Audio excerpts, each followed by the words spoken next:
HARC 10U, live from Hutchinson Park, the Little League field, 73 degrees on a Wednesday evening, overcast skies.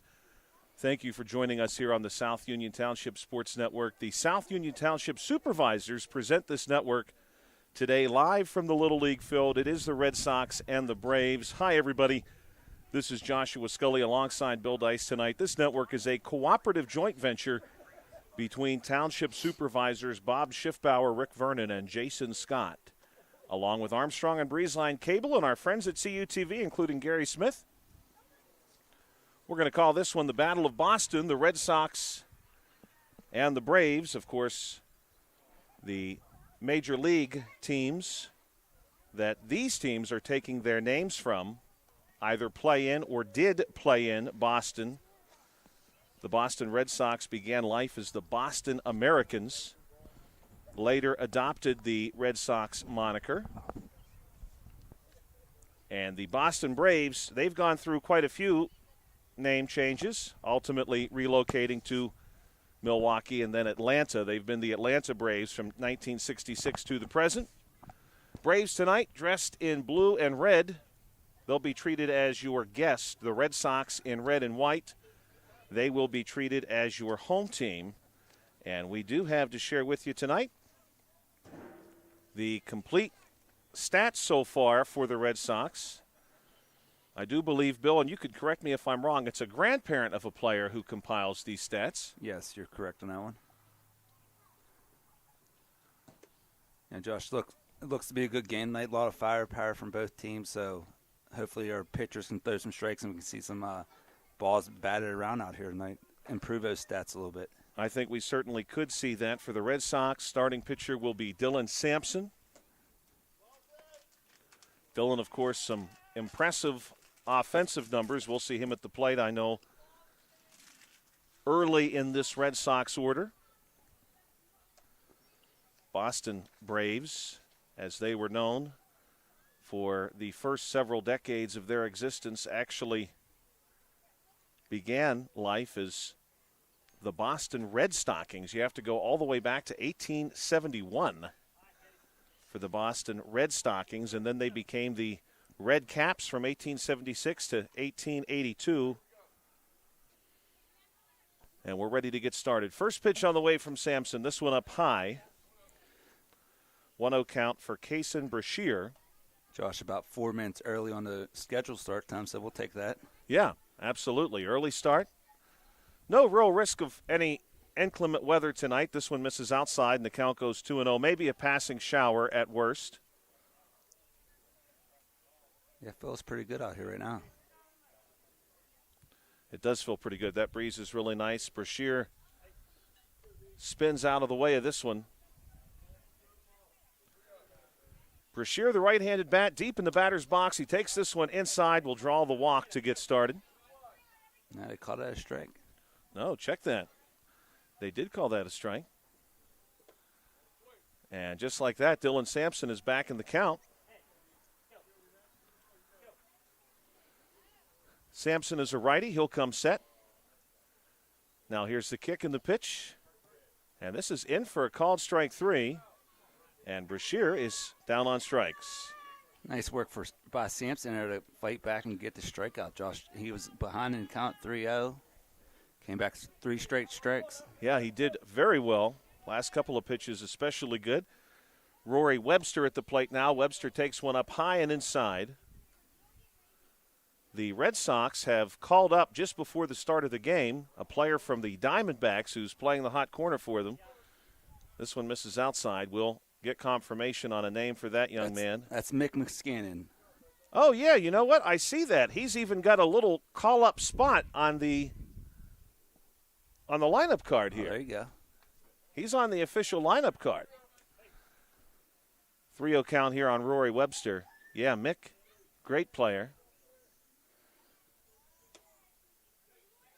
This one is going to miss, and that is a walk to Rory Webster. Bill, must be nice to get the call-up and be trusted with the hot corner. Yeah, absolutely. He's probably going to see a lot of action over today.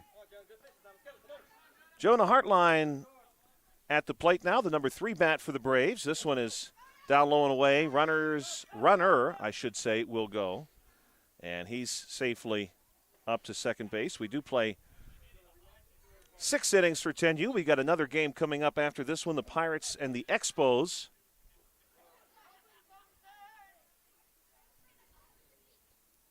Sampson will deliver. This one going to be hit hard on the ground to short, fielded there. Throw is on to first base in time.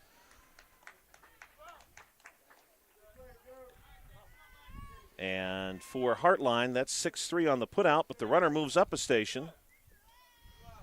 And now for Jet Bilpoo, the right-handed bat, will take a cut. Goes down 0-1. Bilpoo is the cleanup batter for the Braves.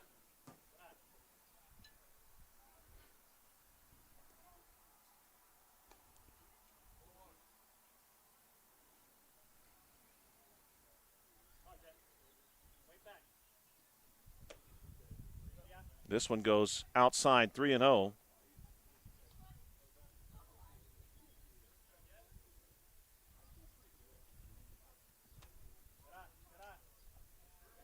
Three-one count now. Dylan Sampson hopeful to strand this runner for the Braves at third base. And he'll walk Bilpoo. And so we'll see Thatcher Bunsick. Thatcher, the right-handed bat, deep in the batter's box here with runners now on the corners. 2 down. This one is just high in the zone, 1-0. Sponsor for the Braves, Hicksonbaugh's Drugstore. This one's going to miss outside. Backside runner's going to sneak up to second base here. And so a stolen base for Bilpoo. And the Red Sox would like to take a moment to discuss with the Braves now having 2 runners in scoring position. Coaches for the Braves, the assistants are Darren Webster and Joshua Hartline. Head coach is Chris Bunsick. And again, Hicksonbaugh's Drugstore, your sponsor. Now, Josh, it's been a while since I've done a kid pitch game. Are you not allowed to steal home? You are not permitted to steal home. Any circumstance. And my reading of the rules is that on an overthrow, any type of fielding miscue, you can only take 1 base. Okay. This one's in for a strike. 3-1 count, first base is open. This one's in. And now we've got a full count situation, so the payoff pitch is upcoming. Boston Braves beginning life as the Red Stockings, then the Red Caps, then they were the Bean Eaters. This one's going to miss, and we've got the bases loaded. For the Braves here, top 1.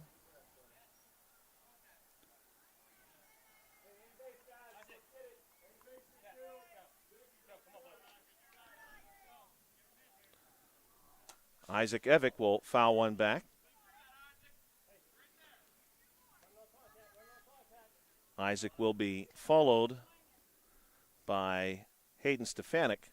This one is hit hard toward first base, but gloved there, and the step onto first base will retire the side. Unassisted on the putout by the first baseman, and that is 3 outs. The Braves leave the bases loaded. Red Sox due up. Bottom 1 when we come back on the South Union Township Sports Network. A couple of birthdays today, Bill's going to appreciate some of the birthdays today. It was an athlete-heavy day for birthdays, May the 27th. Happy birthday today to Daniel Jones, Indianapolis Colts quarterback. He was born today in 1997. Makes you feel old, doesn't it? It does. Speaking of quarterbacks, also happy birthday today to Danny Warfel. Born today in 1974. They still give out the Warfel Award. Also happy birthday today, born in 1972, to the one and only Antonio Freeman. Of the Atlanta Braves? This would be the Packers. Yep. The Green Bay Packer, who I forgot until today, he spent one season with the Philadelphia Eagles near the end of his career. He was a good receiver. Oh, he had a very good stretch, probably Yes. a solid 4 years in the middle of his career where he was very productive. Freddie Freeman, that's who I was thinking of for the Atlanta Yeah, Braves. Freddie Freeman. Freddie Freeman. He's also had a nice career. Freddie Freeman, I've got a bad feeling, is probably quite a bit younger than us, Oh, yeah. where Antonio Freeman, at least somewhat older. Let's take a look now at the Red Sox lineup. Kenny Rydell, Dylan Sampson, Landon Glisson, 1, 2, 3. Then Joey Meadows, Brooks Minor, Ashton Kiefer, Mason Bowers, Christian Ryan, Rooney Tanner, and Mick Miscannon round the lineup out. Got a little bit of mountain flavor on this Red Sox team. Yeah, a little bit. I know a couple of those names from school. Definitely a little bit. Some mountain area youth. Also today is Mother's Day in Bolivia. So if you are joining us from La Paz or Sucre, please don't forget to wish your mother a happy Mother's Day. You're probably a time zone or two behind us, to the best of my memory, so you have some time yet before the conclusion of the day to do so. You know, Josh, I thought you were going to give us the foreign words for that. Oh, I Happy wish I Mother's Day. could. I should be able to do that because in Bolivia they speak Spanish, but I don't know if there's like a unique flavor. Yes. That's what I was waiting for. You disappointed me on that one. Dia de los Madres, Madres. the Day of the Mothers.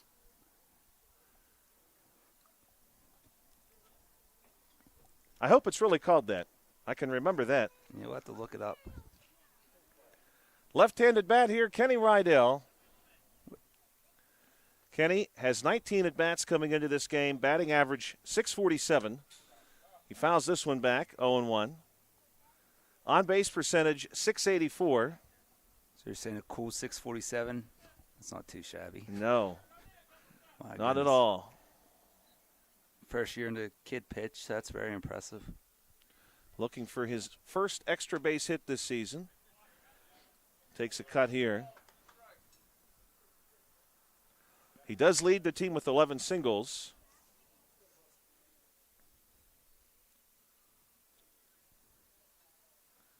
Pitch on the way from number 12, Jonah Hartline. This one cut foul.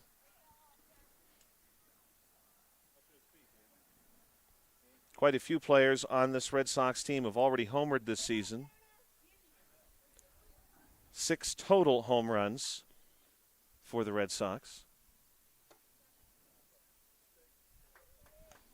Boston Red Sox began their existence as the Boston Americans. They played in the first ever World Series all the way back in 1901. Pitch on the way from Hartline. This one up in the zone. Count now even at 2-2. First ever World Series against the Pittsburgh Pirates. Back then the World Series was best out of 9. Red Sox, well, then the Americans won 5-3. This one's going to be chased up high. Fouled back. Or as you might say in French, a foul tip, a ricochet.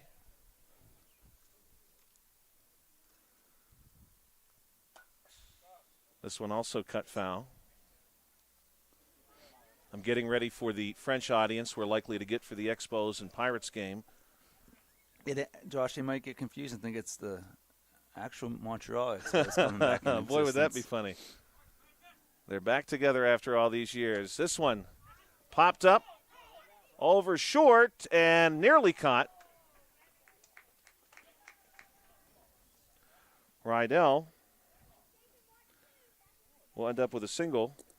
Now, Josh, if we see a real big spike in our numbers, we know something funny's going on. I think that's fair to say. Definitely. Dylan Sampson will North of face the his border. counterpart here. Sampson on the season, 18 at-bats coming into this game. 4 singles, a double, couple of home runs, 7 RBI. He's also come around to score so far this season 8 times. Cuts this one foul. Batting average on the year, .500. On base percentage, .611. Percentage on batting the ball back into play, .714. That's good for 4th on the team. Hartline will deal this one up high, and it's left there. So a friendly count now for Sampson. In that first World Series, now 125 years ago, as incredible as that is, this one's going to miss, and the count goes 3-1. Of course, it featured the one and only Cy Young.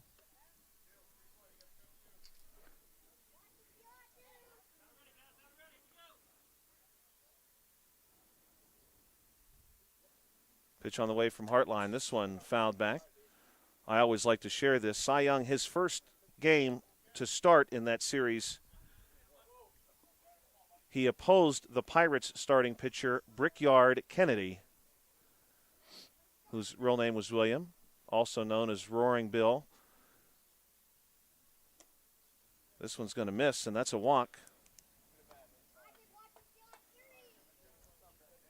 So Sampson makes an out to second base, and runners now on first and second for Landon Glisson. Landon on the season, .533 batting average. He's a lefty. On base percentage, .588. Couple of doubles, a triple, and a home run. 11 RBIs leads the team. Opportunity here to add to that. This one's going to miss outside. Count goes 2-0. A couple of fishermen are patrolling the shores of Lake Hutch. A couple of geese out there tonight, too. No geese last night. 2-0 pitch coming. This one is hit into the air, and it lands middle of the infield. And everybody holds. Glisson safely to first base.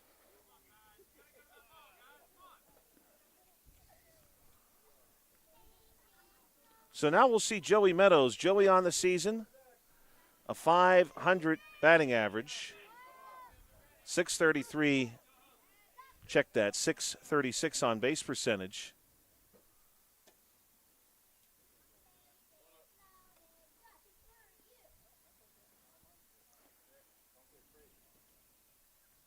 Nobody down yet, bases loaded, so there could be an out at any base. Next pitch to Meadows. This one is crushed to left center, and that one is off the links. 1 run scores. 2 will score. Meadows is going to move around second. He's going to push Glisson home, throw to third base, and he is called safe as the ball has come out underneath the glove, and it's a 3 RBI triple for Meadows. Yeah, Josh, he really gave that one a ride. Nice hit right up the gap. Off the bat, I thought just maybe. Sounded good. Yeah.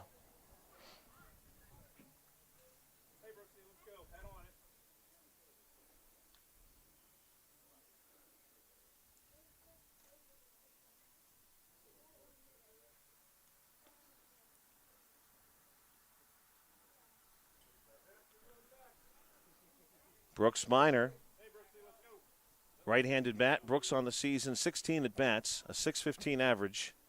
Runner on third base. Brooks will take one. Called a ball. Brooks on the season, also a couple of home runs, 8 RBIs.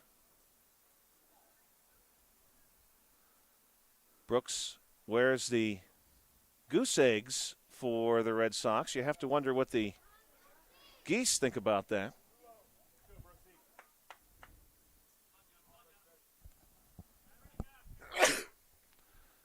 Pitch on the way. This one is chopped at. Foul ball. 2-1's the count. Light breeze here, mostly coming in from right field.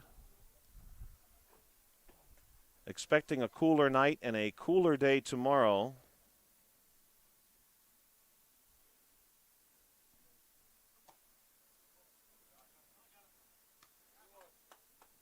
Three-one count.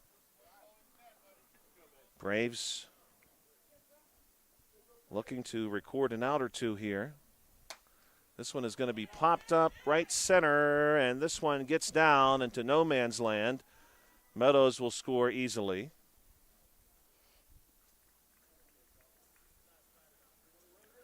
And that's a single and an RBI for Brooks.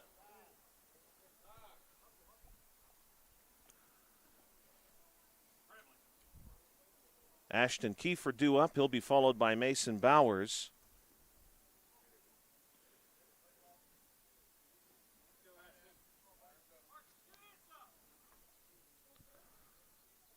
Kiefer, the right-handed bat, pitch on the way.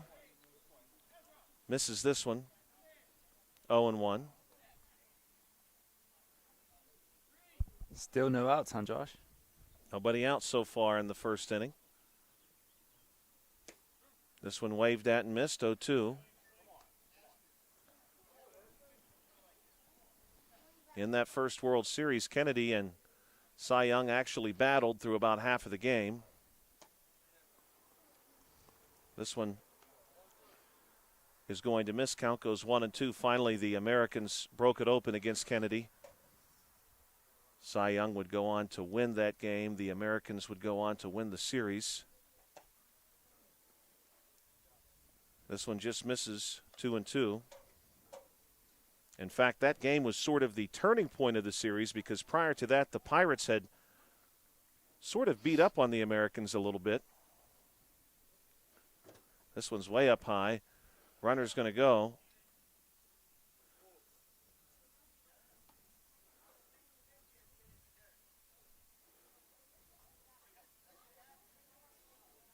Runner easily up to second.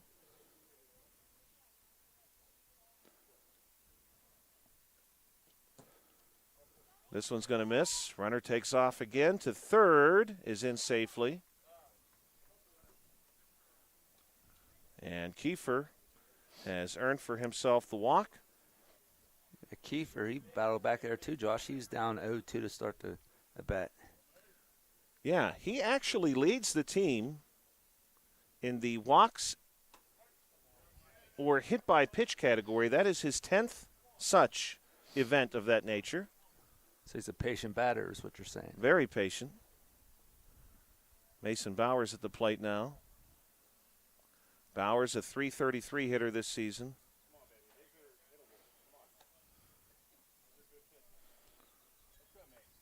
He'll be followed by Christian Ryan and Rooney Tanner. Pitch on the way from Hartline. This one's in for a strike, and that will be a strikeout.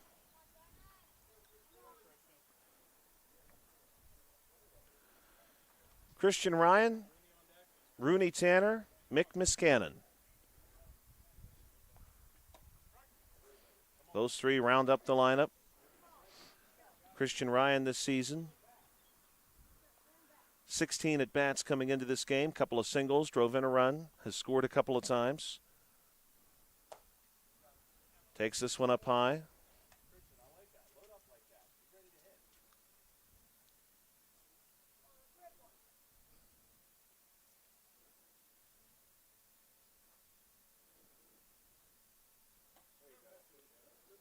Good looking swing here. Ryan just missing that one.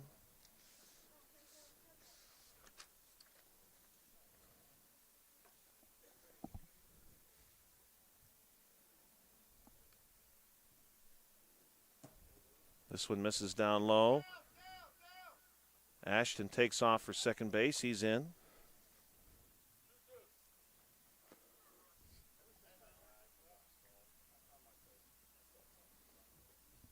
One out, Christian Ryan. Even count right now. Pitch on the way from Hartline. The righty is up high. The count goes full, 3-2.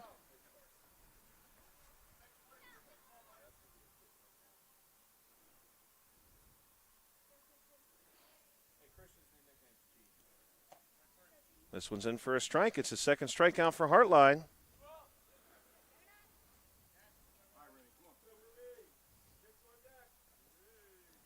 So we'll see Rory Tanner.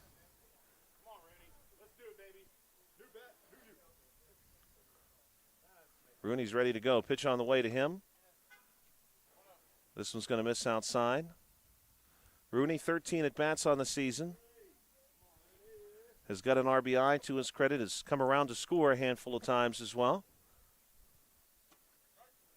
Rooney takes a strike here. Count goes 1-1. If Rooney is able to reach, we'll see our call up. Batting 10 for the Red Sox. This one's going to miss outside. Count goes 2-1. Interesting to think that both the Red Sox and the Braves played in Boston through 1952. That's relatively recent as far as baseball history is concerned. This one's up over Rooney's head, and he'll leave it there. Rooney has drawn a combination of 5 walks and or hit by pitches, so he's not afraid to reach that way. This one's upstairs, and Rooney's on with a walk.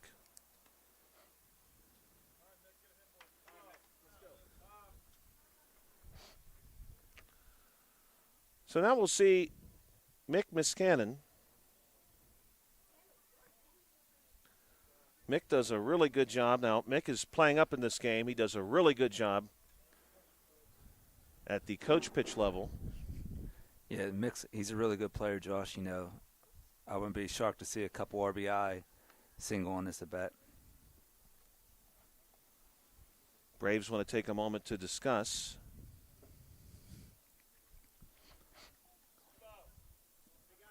Bases are loaded. This at-bat has some serious implications for this game, which has started off very favorably for the Red Sox. Pitch on the way here to Mick.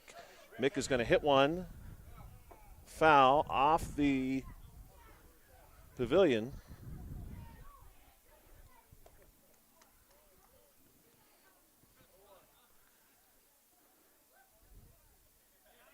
Mick is a lefty, so may see a few go that way. This one he leaves up high. Count goes 1-1. Josh, you know he plays on Mandy's coach pitch team. He pulled about 8 in a row his first at bat foul, like deep down the first base line last night. He's definitely got some pop. We're going to see it here. This one hit to right field, and that one is going to get down. And the Red Sox are going to get one of these runs. They're going to be capped at 5, and the score is 5-0. They did go through the lineup there based upon the lineup card they submitted to us. And I got to say, this is very official.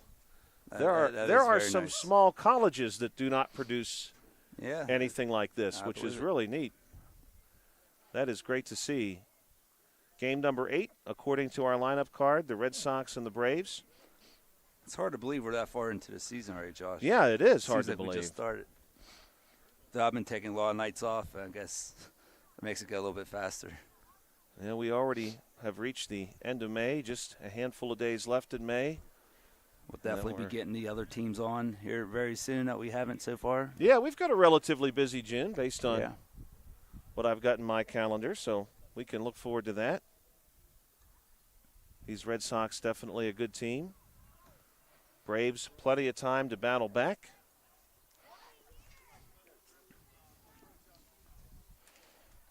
Braves will be returning to the plate. We'll take a look at who we can expect to see. Top 2.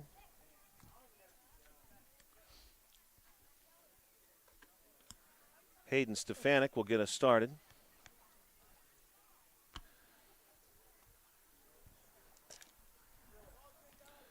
He'll be followed by Archer Pokratsky, Ezra Swaney,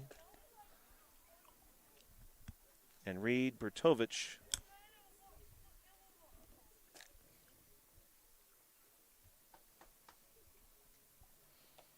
So the 7, 8, 9, and 10 hitters due up for the Braves. Mentioned that the Braves at the major league level began life in Boston after they were the Bean Eaters from 1883 to 1906. They were the Doves from 1907 to 1910. Then the Rustlers in 1911. Then finally they landed on the Braves name for 1912 to 1935. Then they changed to the Bees. They were the Bees for 5 seasons, came back to the Braves and they have been the Braves since, although they only remained in Boston for about another decade. This one a called strike.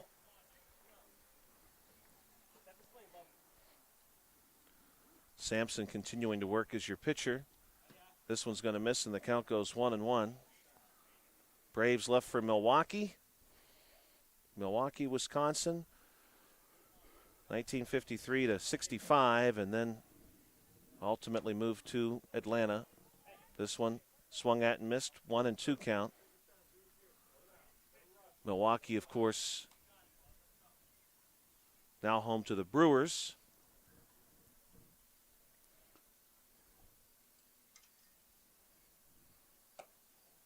This one swung at and missed, and that's a strikeout.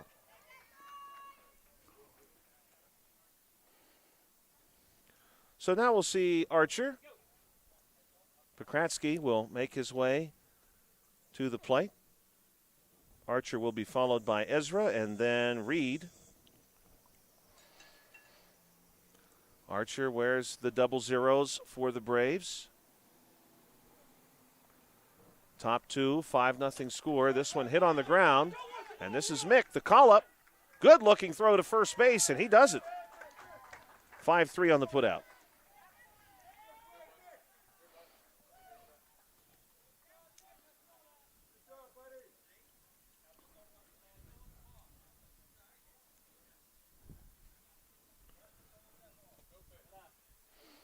This one determined to be no pitch as Ezra Swaney steps in. Reed in the batter's box.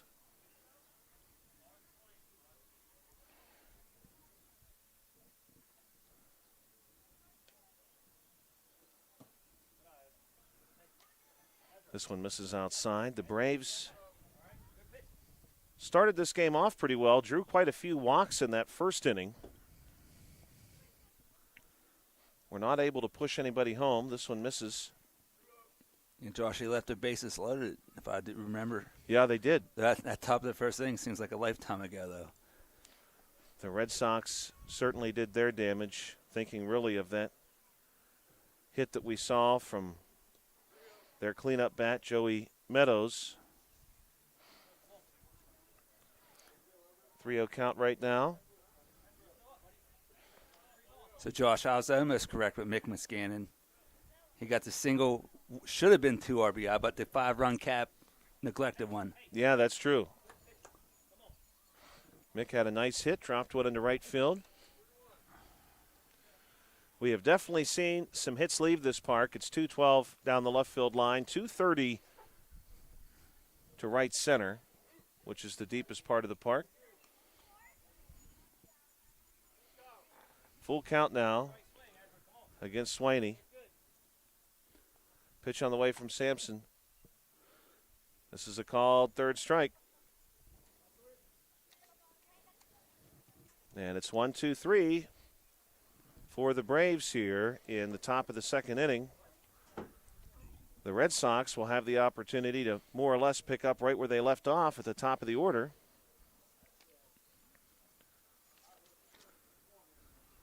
Looking at some overall history today, May 27th, 2026, the 147th day of the year, 218 to go. Today, definitely a day with a lot of royalty in its history. Today, in 1153, so this is quite a ways back, Malcolm IV was crowned King of Scotland. Today, in 1199, John was crowned King of England. And today, in 1883, Alexander III crowned as Tsar of Russia. So quite a few coronations on May the 27th. John, by the way, who was crowned as the King of England today, that is the same John for which the Magna Carta document was created, and ultimately he was, let's say, required to sign. The Magna Carta, of course, would have a significant influence on American history as a source of inspiration for some of our own early founding documents. Also today in 1937, the Golden Gate Bridge opened to pedestrians. So the Golden Gate Bridge now nearly 100 years old. If you're ever fascinated about a intriguing career opportunity, look into what it takes to be a painter on the Golden Gate Bridge. No thanks. You just paint the bridge year-round. You finish painting the bridge, you start over again, and you never stop painting the bridge. Kenny Rydell ready to go. Kenny last time through. This one will miss. Singled, scored a run. Rydell so far this season has now scored a dozen runs, including his run earlier in this game. He leads the team in that category, 2-0. He has only struck out twice. That was in 6 previous games. Right now he's got a very friendly count. He'll be followed by Sampson and Glisson. Bottom 2, 5-0 your score in favor of the Red Sox. This one misses inside, and a walk is issued.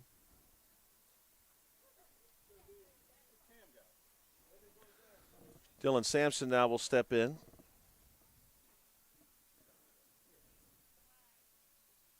Sampson on the season has now come around to score 9 times. He'll take a ball up high. Some of these players would have some fun OPSs to work out once you've got the slugging percentage and can add it to this on-base percentage.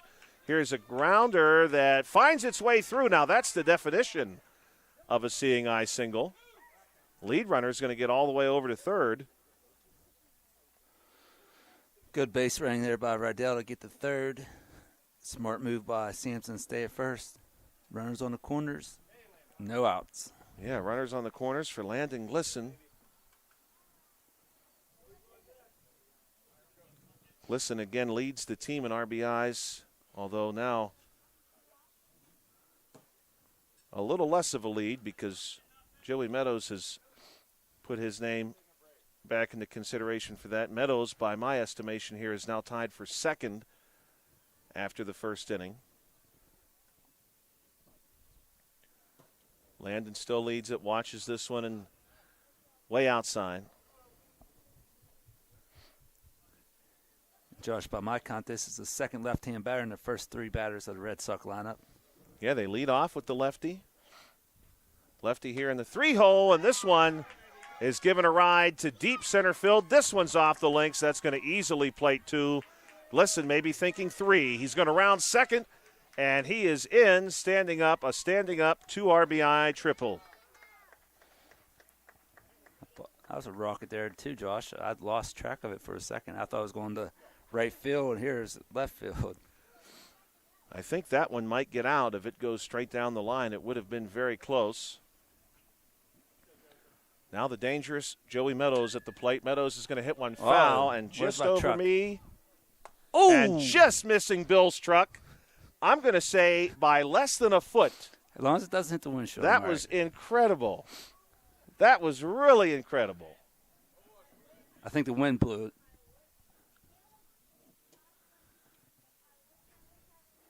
This one misses down low. That was Josh, a high foul I remember ball. You telling me I should be safe here, so I'm going to tell Mrs. Dice it's your fault. That was incredibly close. That's one of the closest I've ever seen. Now to not hitting.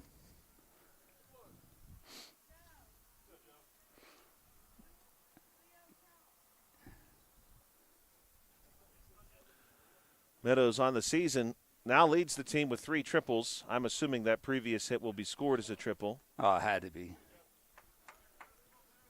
He had come into the game tied in that category, but now he has sole possession of it, and he'll draw the walk.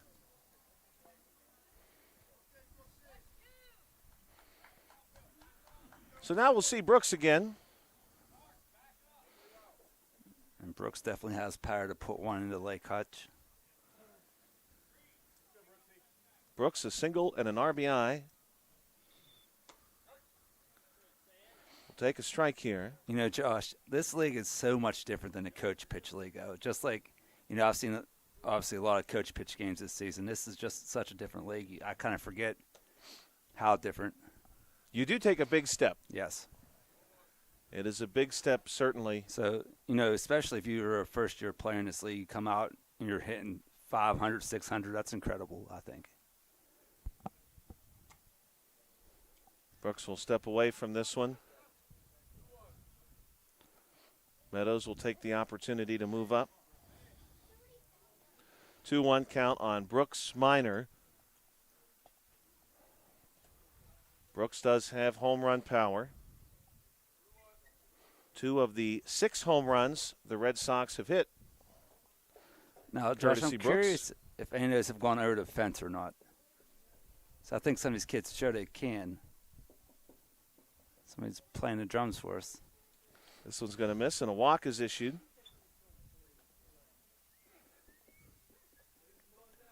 Bases are loaded. Ashton Kiefer will step up to the plate. Kiefer so far this season owns a batting average coming into this game of 500. 1-0 count. He drew a walk last time, so that hasn't changed. On-base percentage has got a bit better. His on-base percentage was .800. Wow. Best on the team. This is what, the 6th batter? Yeah. But, of course, he's done quite well in the walk and hit by pitch category, 2-0, which has really built up that on-base percentage. No one on the team is even close to him in that category.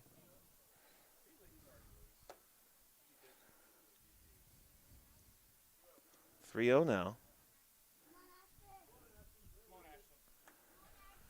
Nowhere to put him. You walk in a run. 3-0 pitch coming. This is in for a strike. Working right now from the mound for the Braves, by the way, is number 10, Jet Bilpoo. This is in for a strike. So Jet is battling back.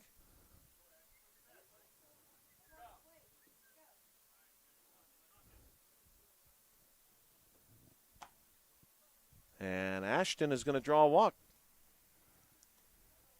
No? Yeah. Ball 4 indeed.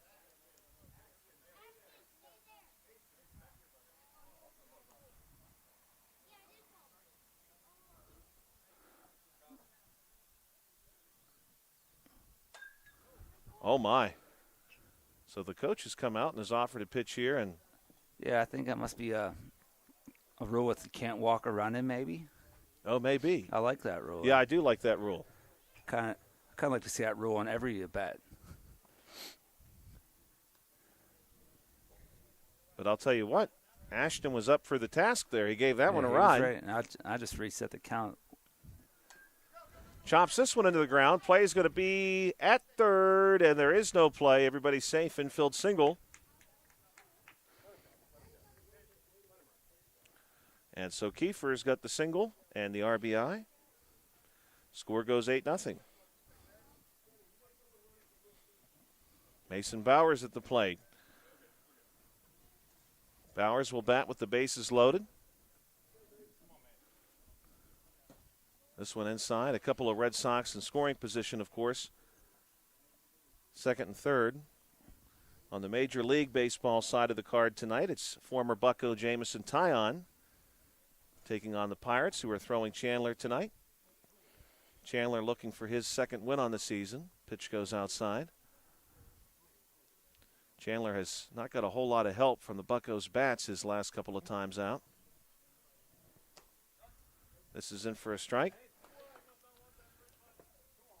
Pirates, the Major League Pirates, could maybe take a page from this Red Sox team with Chandler pitching tonight.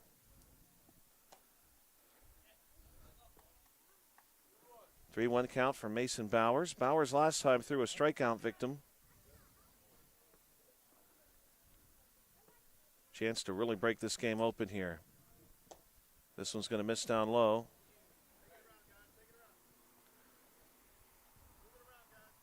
Mason's now got a 3-0 count, but you can't walk in the run. 3-1, I think, Josh. Oh, 3-1? Yeah, there's a strike in there.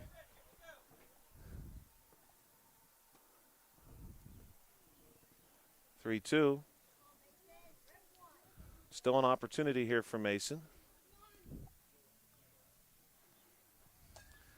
This one's going to be fouled back and caught. Oh, wow. A diving catch by the Braves catcher. I go back and watch that one. That was impressive. One down for Christian Ryan.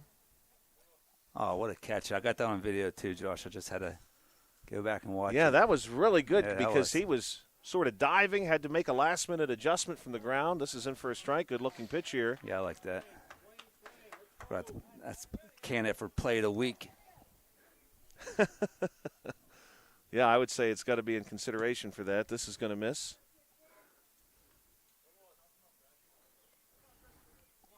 Smith Lewis Chess CPAs, the sponsor of these Red Sox.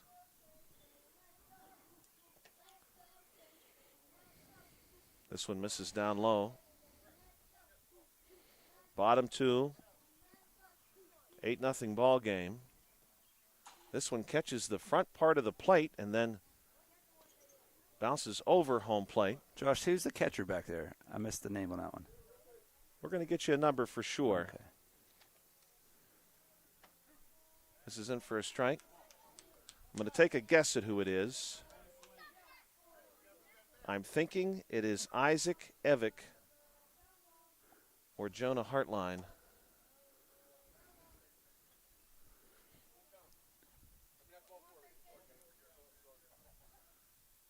Head coach for the Red Sox, Kenny Rydell.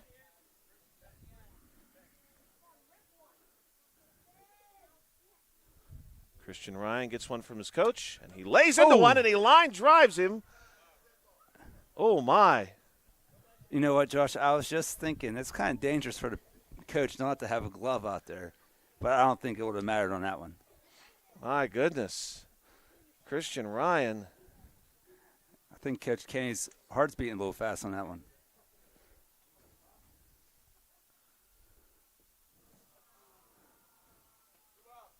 And that is unfortunately a strikeout despite some really good contact there. That was a shot.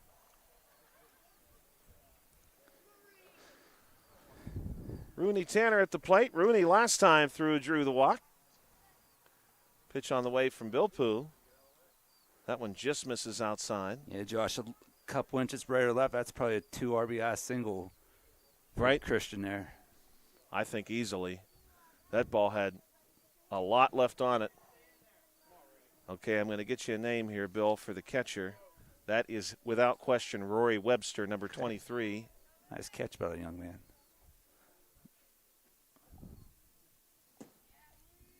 This one goes up and away, and Rory is going to leave it there.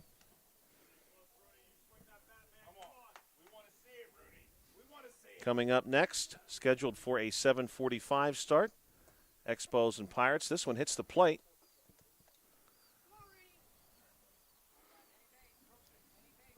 Coach back out again. Coach maybe a little tender this time. And this one is also hit back toward the pitching mound, but ultimately through to center field. And that's going to easily score 2, which is all the Red Sox have room for. So we're going to give Rory the 2 RBI double. Yeah, nice hit and there the by score Rooney. is 10-0. So after 2 innings of play, 10-0 is your score in favor of the Red Sox. The Braves looking to get something going here in inning number 3. Josh, you have your rule book handy for this one? I do, because What's I was probably thinking the same thing you were. 10-run, 12-run. Let's take a look.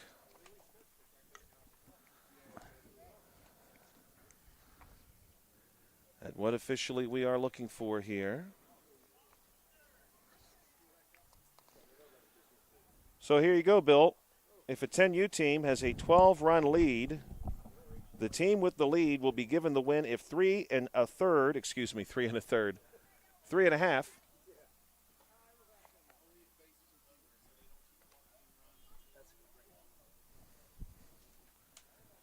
Appreciate that. The umpire's clarifying the rule for us as to why Coach Rydell made a few guest appearances there. So it's after 3.5. After 3.5 or 4 innings have been completed, and either team is leading by 12 runs, time limit for this game, also 2 hours, which, of course, is why they have spaced them out. Mr. Newman came over and clarified for us exactly what the situation was there that required the coach to do some pitching, but that makes sense to us. That's a good rule to have. Yeah, I like that rule a lot.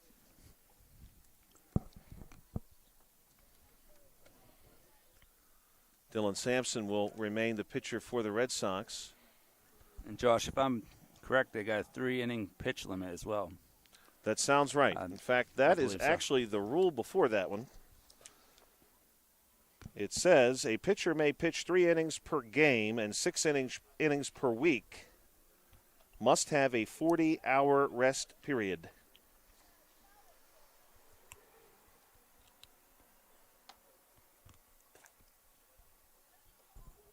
So we won't see any Cy Young complete games tonight?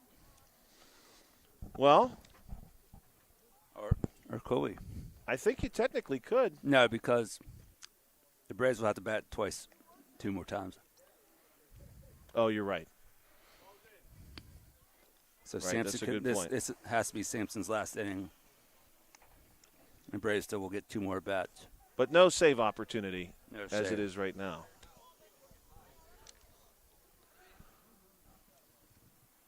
We have officially played 2 innings. And your score is 10-0. We want to take a moment real quick and recognize our sponsors who have helped to make this broadcast possible. Smith Lewis Chess CPAs, certainly United Bank, Davis & Davis Attorneys at Law, the Sprouse Insurance Group, and insurance agent David Hughes, the UPMC Rehabilitation Institute, and physical therapist Jim Burns, SWGI specialist, now part of U.S. Digestive Health, and, of course, our South Union Township supervisors. 2-0 count here. Now, Josh, they don't have any kind of pitch count in this league, do they? Just the No, innings? just the innings. Yep, just the innings. Makes it a little bit easier, I guess.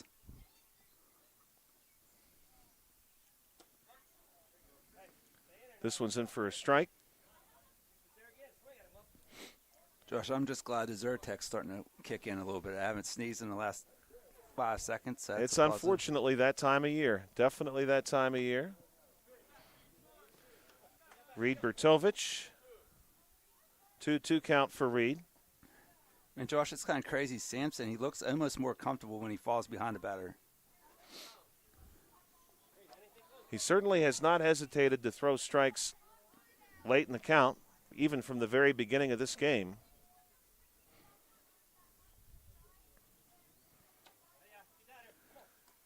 And that's going to be a walk for Reed. And maybe, Bill, that's part of the strategy. Yeah, I guess I shouldn't have said anything. Maybe you look to get the chase early, and if you don't get him to chase, you have to go after him yourself. Hit the pitcher's pitch. Back to the top of the order for the Braves, Kaysen Brashear. That would be a heck of a strategy if it was. We want you to throw a couple balls here early.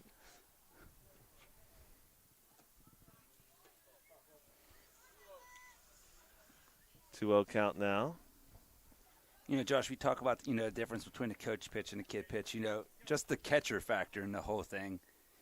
Brooks Minor's doing a good job back there behind the plate. This one's hit on the ground. That's very true. I had not thought about that. Here's Mick. And this throw just brings the first baseman off the bag. Just a little high. Kenny Rydell at first base. Still came down with his foot on the bag, but Brashear had made it through. We'll give him the single.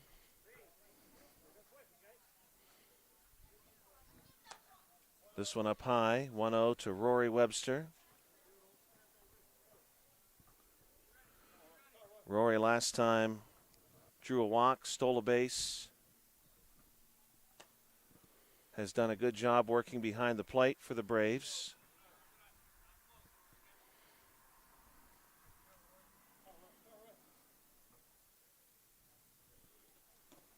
This one misses outside.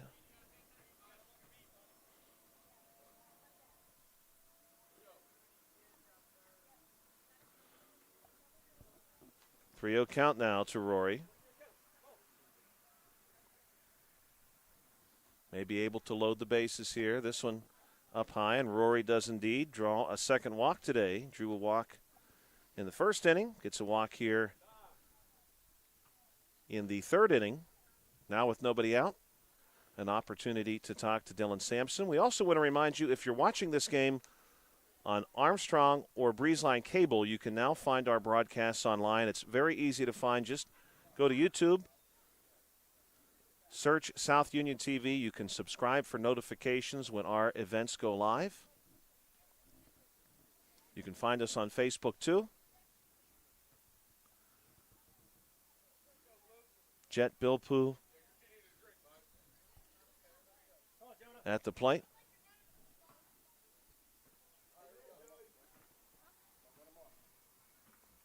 First pitch to Jet. Misses outside, 1-0.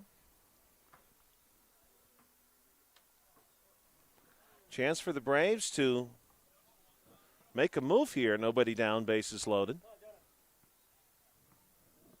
And this one is struck into right field. And that one is going to get down for Jet. And Jet turns on the Jets. He's got 2 bases to his credit now. He's looking for 3. The throw comes into Mick. But Jet is in with a 3 RBI triple. Base clearing triple there by Jet. That was a nice hit. Just what the Braves needed, Josh. Yeah, 10-3. And the good news for the Braves is this one is going to be crushed as well. And that one will drop into right field. They're going to have a hard time finding it. Well, I want to check myself there. That previous, the triple, my apologies, was actually Jonah Hartline. And this is Jet with the double. So Jet gets 1 RBI. Jonah has 3. 10-4 either way. And we are now on to Thatcher Bunsick. Thatcher is the number 5 bat in this order. This ball gets away, and Jet will move up to third, so we'll give him stolen base there. And Josh, right fielder, all of a sudden got a little action there. Yeah, he did. 2 bats in a row. After not seeing one out there yet.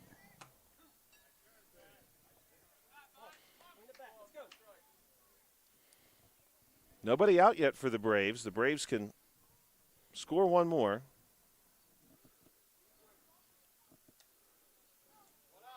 Thatcher went after that one. 1 down. Isaac Evick due up. We started off here with the number 10 batter. This one swung on, 0-1. Reed Bertovich drew a walk. Then Kaysen Brashear singled. Then Rory Webster drew a walk. This one misses outside. That loaded the bases. Then Jonah Hartline cleared him with a 3 RBI triple. And then a double delivered by Jet Bilpu. 4 runs in so far for these Braves. This one's going to miss outside. Evick grounded out to first base. Last time through, this time he draws the walk.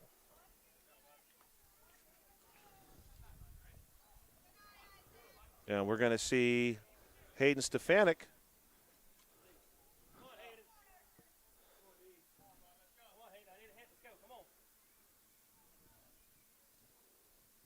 First one to Hayden, swung on and missed.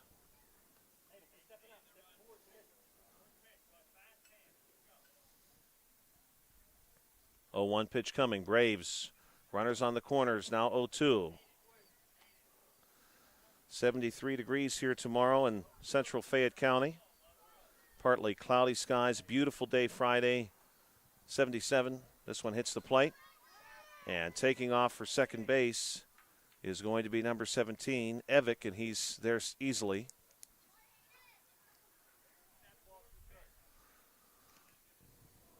Lots of sun on Friday. This one is hit just past a diving Sampson. Fielded it short. Flipped to first, gets away. And in is Hayden Stefanik, and he draws what should be the final run of the inning on that RBI. 10-5, and the Braves are right back in it, Bill, just like that. You know, Josh, that's the thing where the 5-run limit really hurts a team that's down. You know, they came through a 5 and only have one out, runner on third and first. Yeah, that's a good point. They can't really chip any more off. Because but, hey, I mean, I understand the point of the rule, but for a team that's losing by 10, that's a tough one. Right. But you can look at it the other way, too, as you pointed out, and say, would it be 10? Absolutely. It might be 20. So 10-5 as it is, the Braves with new life either way. How about this? Today, May 27th in 1930, the Chrysler Building opened to the public.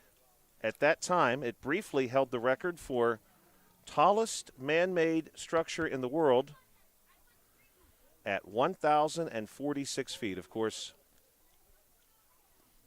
very soon after that, it would be surpassed by the Empire State Building.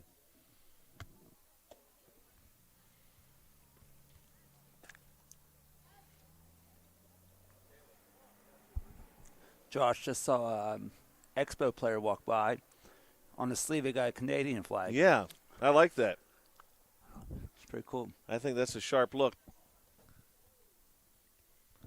Always like the Montreal Expos hats.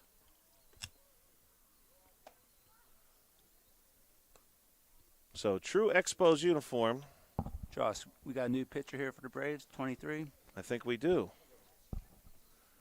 New pitcher for the Braves is going to be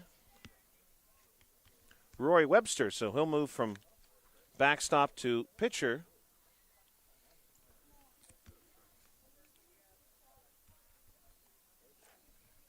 New catcher is going to be Jet Bilpoo.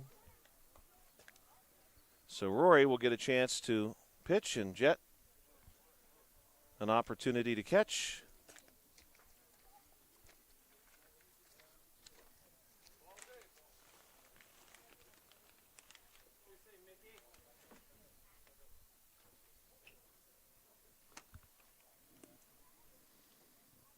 Mick Miscannon will get us started. Mick, the number 10 bat for the Red Sox. Mick, the first time through, had a really nice hit. Fouls this one back. Dropped one into right field. At that particular time, the Red Sox were not permitted to further capitalize by way of league rule. This one fouled down the third baseline toward the Braves dugout.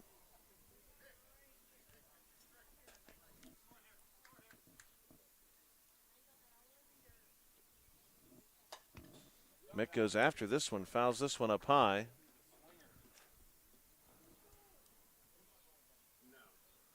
You can see he's not afraid to make some contact. 0-2 pitch coming. This one's outside. Count goes 1-2. After Mick, we go back to the top of the order. Kenny Rydell, Dylan Sampson, Landon Glisson. Mick steps out of the way of this one. Mick coming to us from the Coach Pitch League. That's 8U. Plays for the Diamondbacks.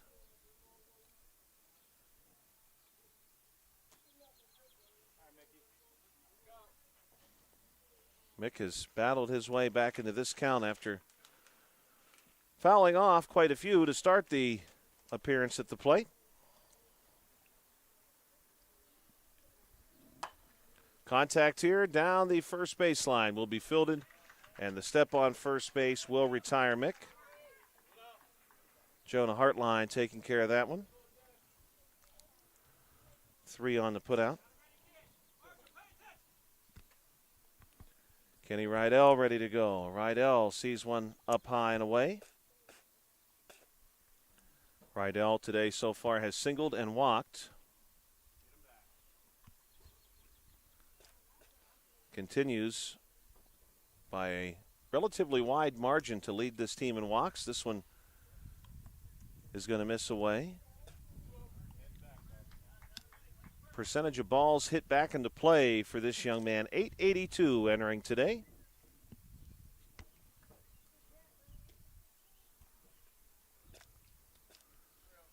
That's a pretty good number.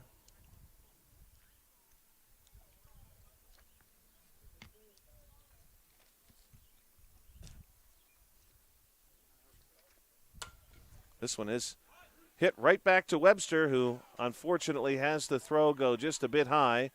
So some new life here for Rydell, who slides into second base.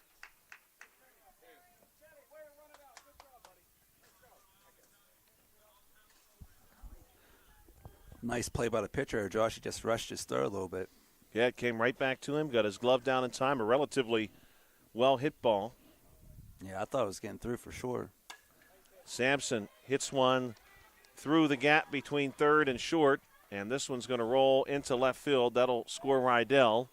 Sampson will hold with a double.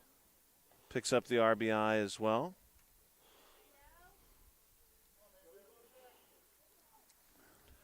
The 11-5 is now your score.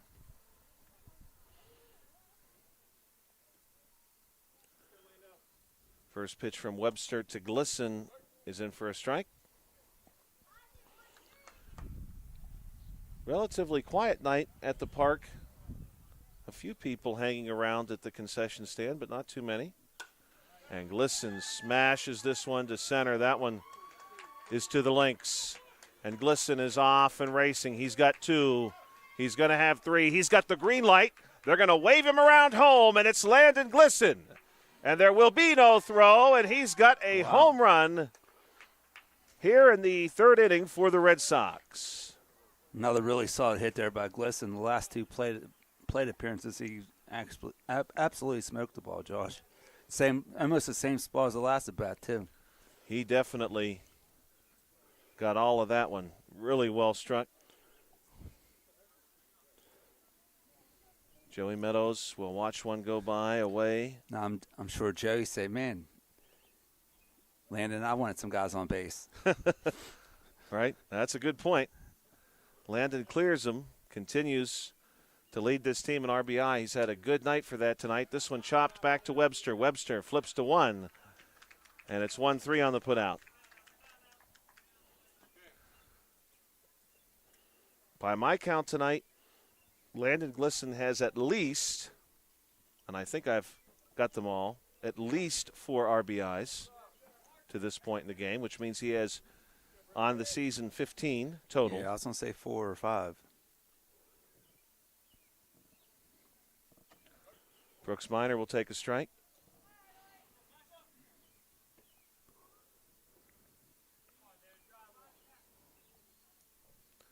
(13-5) your score.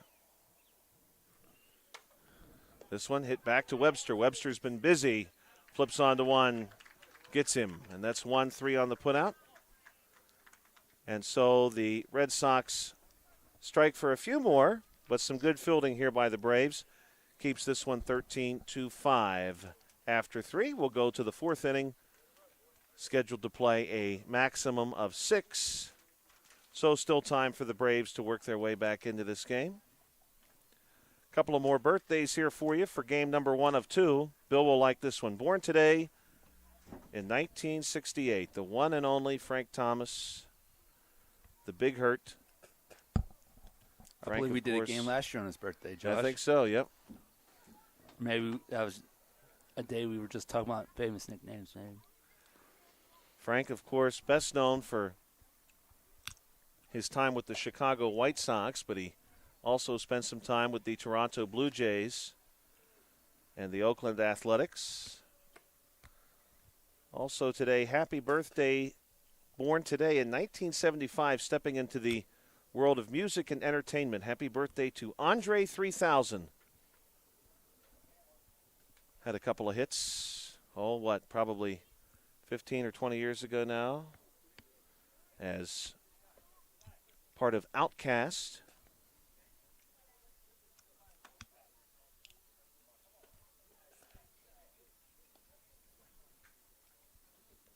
Wouldn't have guessed he was that old, actually.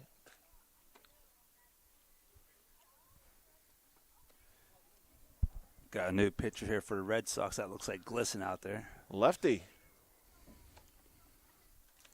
Willen and Dillon. And that is Landon Glisson.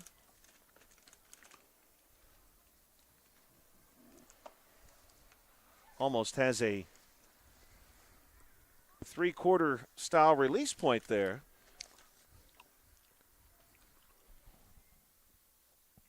Which can be really tricky for left-handed bats because when you got the lefty pitcher who's got a release outside the orbit of the shoulder, ball really looks like it's coming in on you the whole way.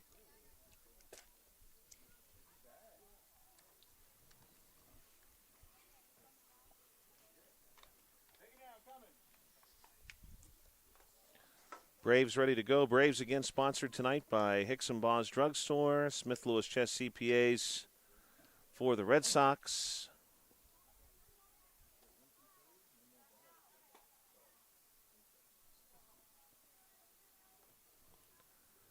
For the Braves, it's going to be the 8, 9, 10 bats.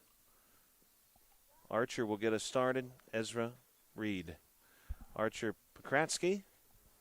Grounded out 5-3 first time through.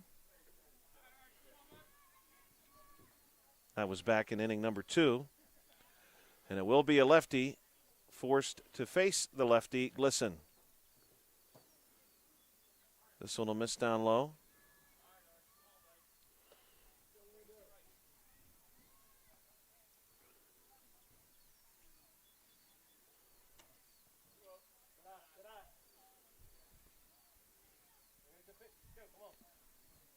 Two 2-0 count now. Braves still with some life in this.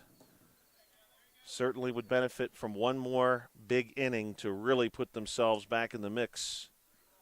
You pick up another, let's say, 4 or 5 runs here, and you are truly within striking distance. This one's in for a strike, which, by the way, Bill, I know you've tried some big shot bobs lately. Did you notice several of their menu items are named after places or people from the film Striking Distance? I did not. This is going to be a walk.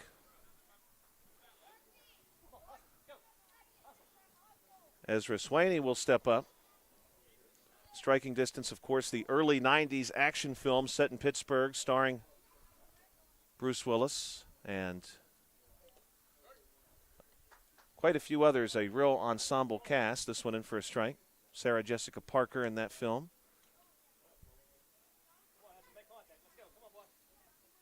I've always had a soft spot for that movie. I know it was by no means critically acclaimed.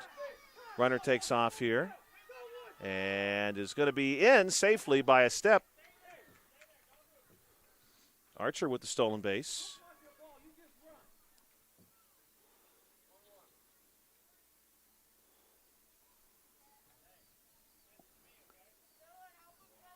Runner now in scoring position for the Braves.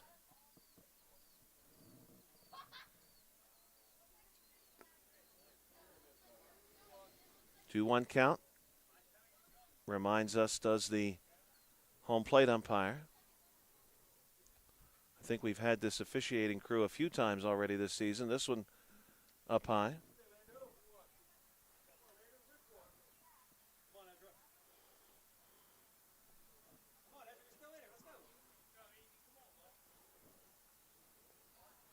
Pitch on the way from Glisson. This is a strike and a called strike 3. As we'll now see, no, that was not strike 3. This was strike 3, and that is 1 out. Reed Bertovich,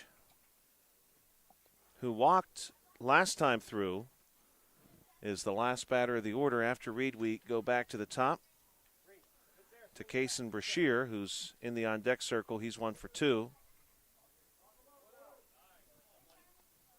1 down. Pitch on the way from Glisson.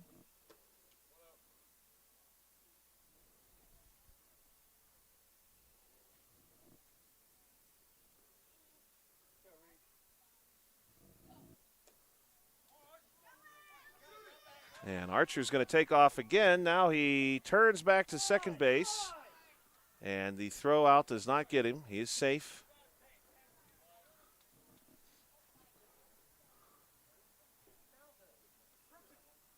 So Reed will continue to bat here with a runner in scoring position. And I've nearly lost one of my score sheets. We do not want that to happen.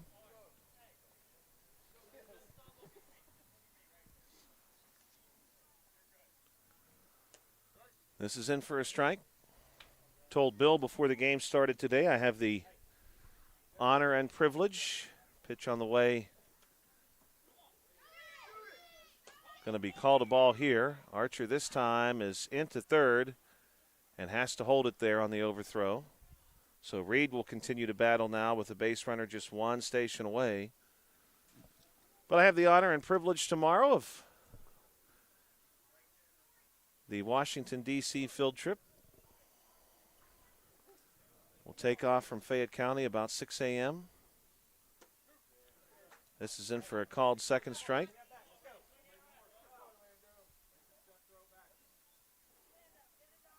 Washington, D.C., not PA, right? Correct. Washington, D.C., not Washington, PA, as Reed draws the strike.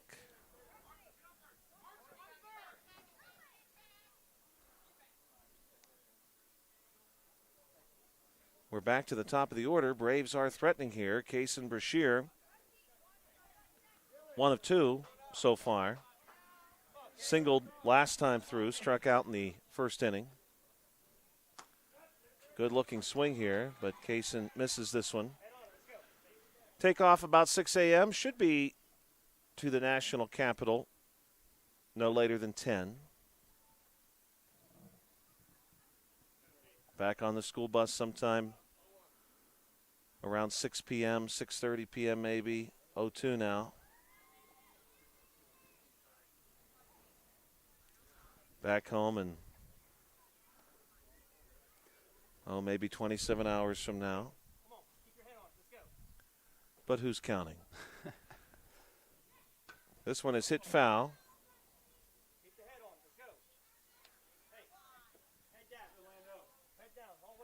Kaysen making good contact there. Pitch on the way from Glisson. This one cut foul back.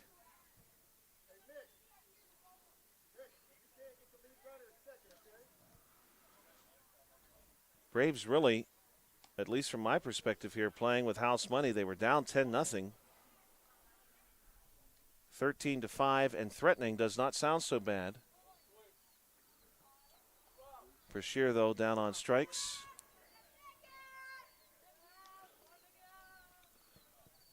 Roy Webster, who did such a fine job in the field, both of the previous 2 innings when the Red Sox were at the plate. One of those as the catcher, one of those as the pitcher.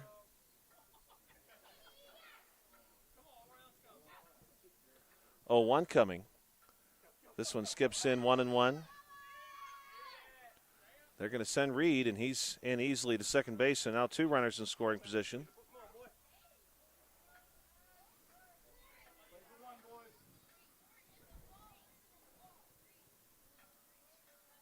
Left-handed pitcher, right-handed bat. This one is going to be chopped off the ground, back to Glisson. Flip on to 1, they get him. 1-3 on the putout.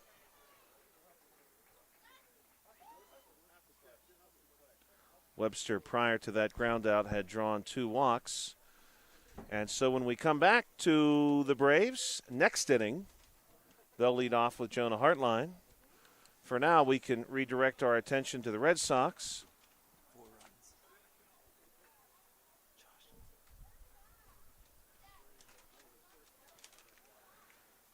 Red Sox last time through, of course, had the Landon Glisson home run.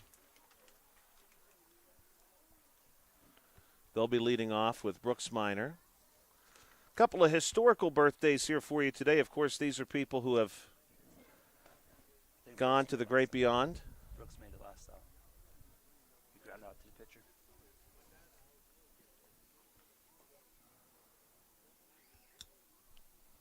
Bill's going to correct me there. I don't know how I managed to do that because I actually had that written down correctly and read it wrong. Ashton Kiefer is going to get us started. Brooks Minor was the last out, 1-3 on the putout. The last time the Red Sox came to the plate. Today, born in 1923, Henry Kissinger. Many of you will remember that name from the presidency of Richard Nixon.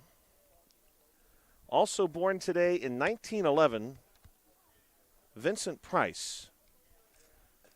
And if you're listening to this and you don't know who Vincent Price is, he was an actor who really made his fame working in horror films back in the day. But virtually everyone, including the youth who may be listening to this game, you have heard Vincent Price's voice as the closing narrator of Michael Jackson's Thriller. He speaks at the end of that track. And I'm sure Jackson chose Vincent mainly for his prowess in the horror or thriller genre. Kiefer ready to go. Pitch on the way. Hit on the ground by Ashton. This one's a roller to first base taken there. And well played in the field by Jonah Hartline. Unassisted.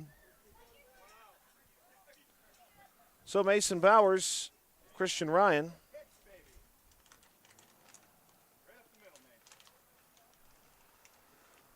Mason popped out last time.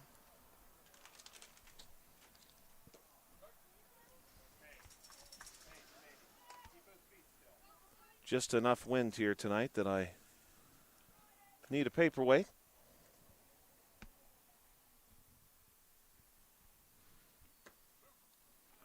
Bowers will take a second strike, 0-2 on the count.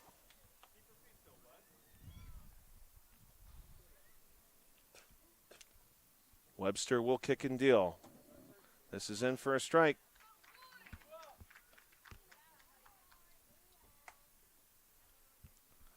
So now we'll see Christian Ryan. Ryan, you may recall last time through, strike call due to the circumstances of the game required a coach come out and throw a pitch or two to him. And he really laid into one. Unfortunately, he hit it right back at his coach.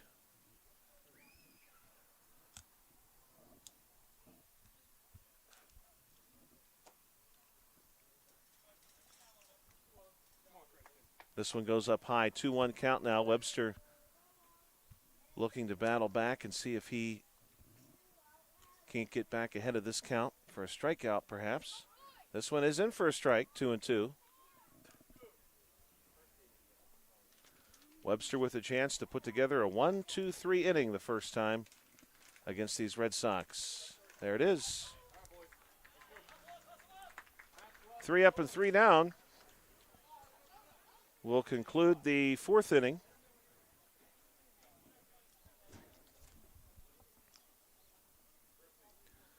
If you are a fan of World War II history, today in 1941, May the 27th, the German warship Bismarck was sunk, one of the largest warships built by any European nation to that point in time.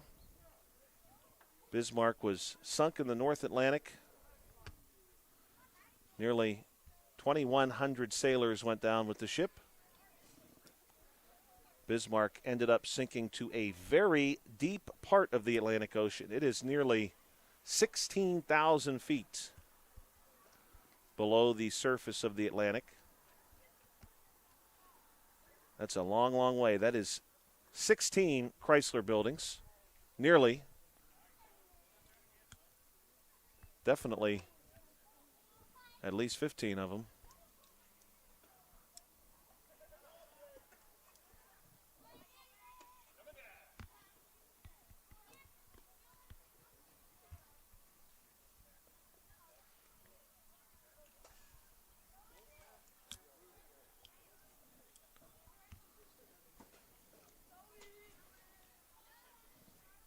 So for the Braves, we should see Jonah Hartline, Jet Bilpoo, and Thatcher Bunsick due up. Braves again have this one back within reach with a big inning here. This one is fouled back. Although the Braves are starting to run out of time as well as this game is drawing into its later portion. 0-1 pitch. This one hit off the ground. Could be a tough play for Mick. And just beating this one out is the runner. We'll call that an infield single, but that's exactly what the Braves needed. Now Jet at the plate. Jet's had a good game here tonight. Hits this one foul. Jonah and Jet both last time through made some really good contact for the Braves.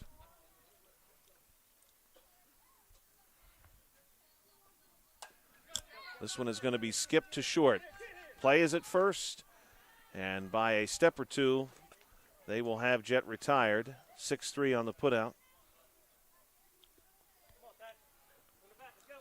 Now we'll see Thatcher. He will be followed by Isaac Evick, and Isaac has a walk tonight. Otherwise, he's 0 for 1. Thatcher goes after this one. Runner will advance here. Throw is actually going to catch him in the helmet. But he's otherwise okay. Mick going to check on him here. So does a coach.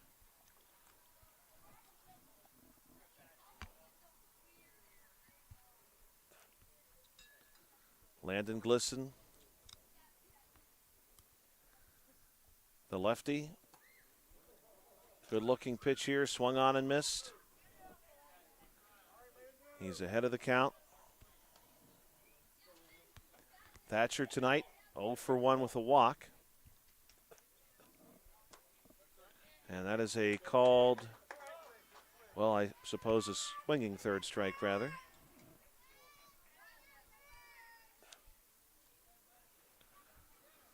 So now we'll see Evick.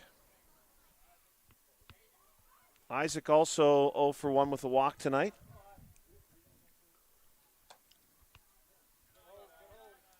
That one called a ball, 1-0. Not a great start tonight for the Pittsburgh Pirates. This one hit on the ground, foul.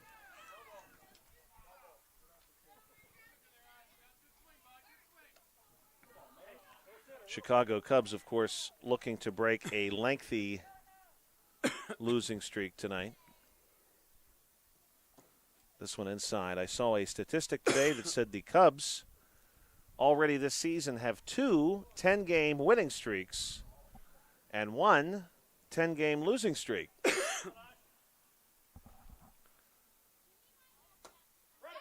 It's a bit hot and cold. This one rolls foul.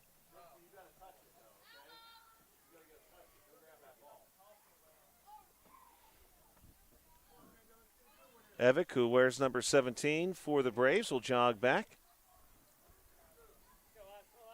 2-2 count, 2 down. Runner on third base, that's Jonah Hartline. And this is going to be a strikeout.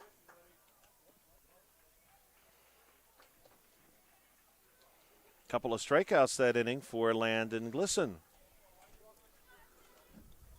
If we see the Braves again in the next inning, they will be leading off with Hayden Stefanik. Although it is possible now for the Red Sox to win this game. I suppose it was possible in the previous inning too, if they score 4 runs. Although Rory Webster was very efficient the previous time the Red Sox were to the plate.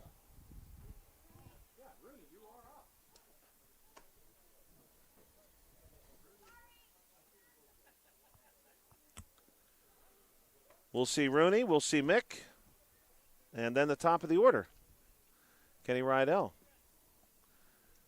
Rooney came into this game having reached base 5 times. He had 13 at-bats coming into this game.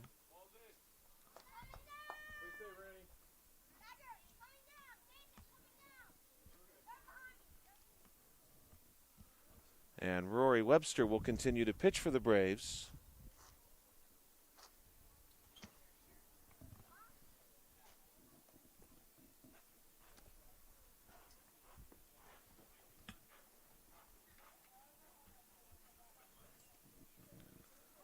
Rory wears number 1 for the Red Sox.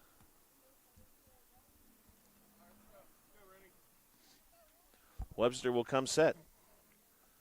Now he'll kick and deal. Good looking pitch here from Webster. Rooney takes a strike.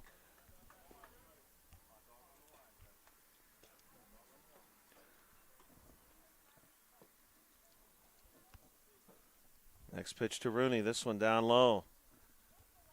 1-1. Webster was really good last time he took the mound in the previous inning. 3 up and 3 down for the Red Sox. Couple of strikeouts for Webster. Webster also had our really impressive highlight catch as the backstop back in inning number 2.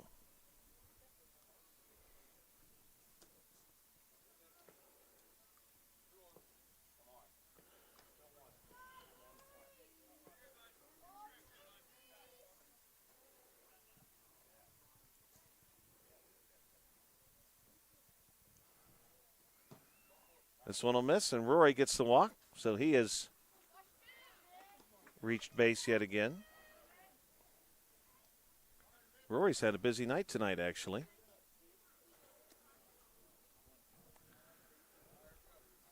Mick drew a walk, checked that, singled. Probably could have done more with that had the inning not come to a conclusion by way of runs scored.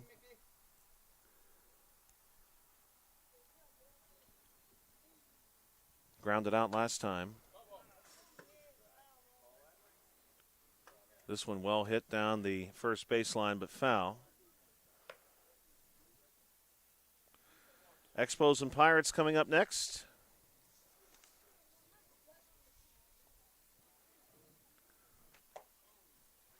This one's going to miss.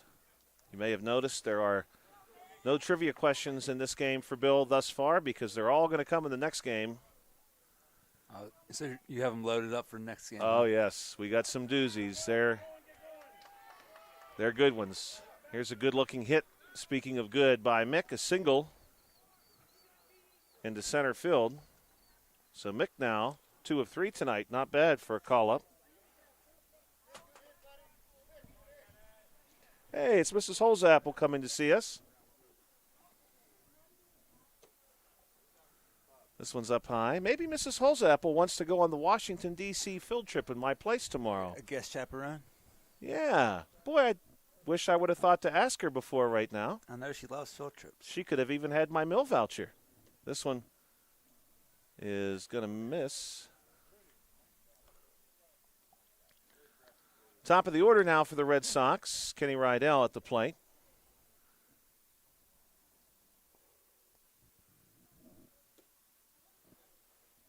Rydell so far tonight has been busy. 1 for 2, at least by my scoring. Reached on an error.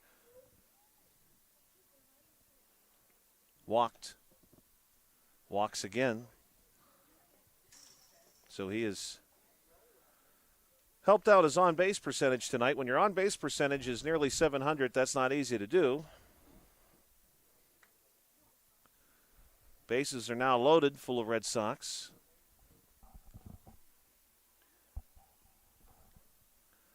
With Dylan Sampson at the plate. Now, Dylan is 2 for 2, has got a double to his credit, has also walked.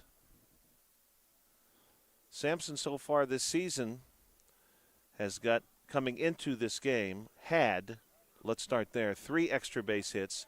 He's got another tonight for a total of 4.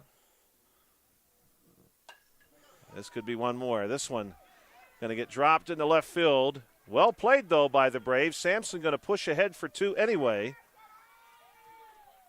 And it's a 2 RBI double.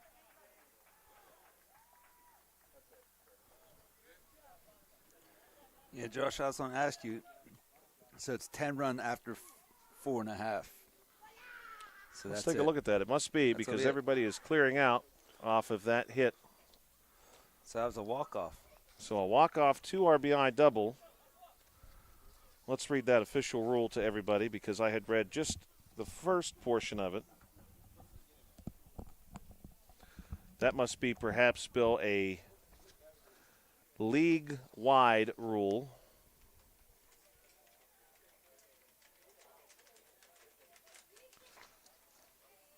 Because it is not listed specifically in the supplemental rules for 10U. But it makes sense. I think most leagues probably follow something akin to that. So as it stands, it's a 15-5 victory for the Red Sox. A good win. And that was Dylan Sampson who concluded the game with a 2 RBI double. Our next game is scheduled to begin in exactly 30 minutes. We'll see if we maintain that time here on the South Union Township Sports Network. Expos and Pirates when we come back. I see some Pirates now over at the concession stand, and we have seen at least one Expo on the premises, so I think we can expect that one to happen in 30 minutes' time. Bill and I will be back with you then.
Good evening, ladies and gentlemen, and welcome back to the Little League field for our second game of the evening. The Pirates and the Expos about to go to battle. South Union Township Supervisors presents the South Union Township Sports Network today from Hutchinson Park. Expos and Pirates 10U HARC baseball. Joshua Scully alongside Bill Dice. South Union Township Sports Network coverage is a joint cooperative venture with Township Supervisors Bob Schiffbauer, Rick Vernon, and Jason Scott, along with Armstrong and Breezeline Cable and our friends at CUTV, including Gary Smith. If you're watching this game on Armstrong or Breezeline Cable, we'd like to let you know that South Union Township Sports Network games and programs are now available online. It's easy to find. Just go to youtube.com and search South Union Television to find our broadcasts, or follow the South Union Township Sports Network on Facebook. That's facebook.com/South Union TV.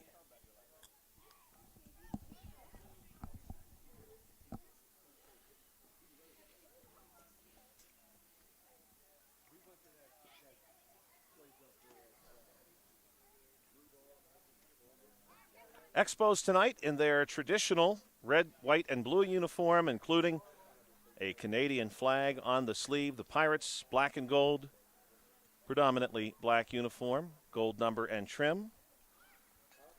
Expos will be treated as the guest. Their sponsor is Lafayette Manor. They're under the direction of Coach Chris Mangus. And he's got a couple of hard-working assistants as well.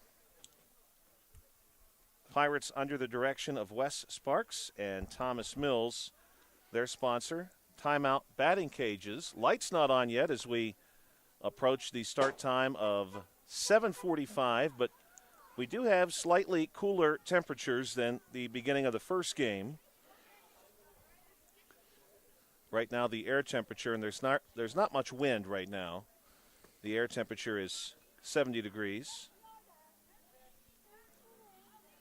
Starting pitcher for the Pirates, who is loosening up right now, Eli Epley.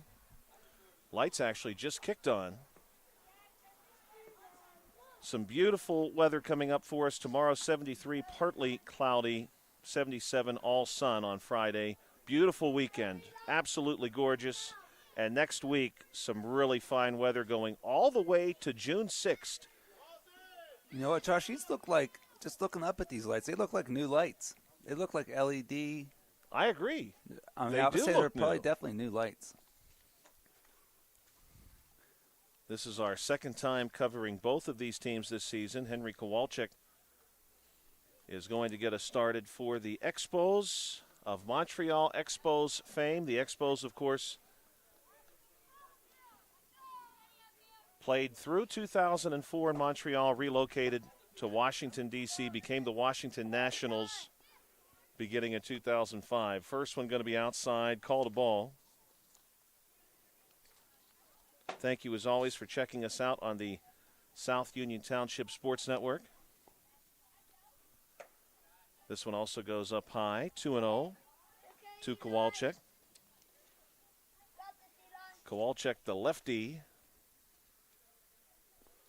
Maurice Godfrey on deck. Good-looking swing here for number 67, but he does not connect in the count, although still in his favor.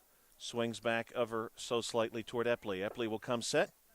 He'll kick and deal. This one also cut at and missed, and Epley is right back in it now.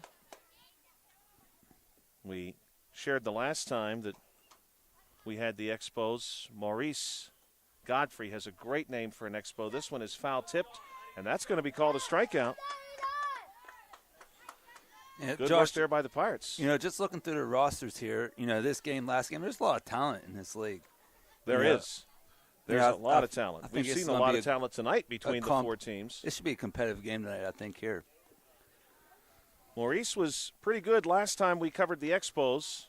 Also a lefty. A couple of lefties to get the Expos started. I don't know where all these left-handed batters are coming from, Josh. 2-0 count there. Learning early. That's what Neil Young, my goodness. Neil Walker said he was forced to be able to bat from both sides as he was a kid growing up in the Pittsburgh area. His father wanted him to be a switch hitter. This one's in for a strike. Maurice last time reached 3 times. The last time we covered the Expos. Also stole a couple of bases. Fouls this one back.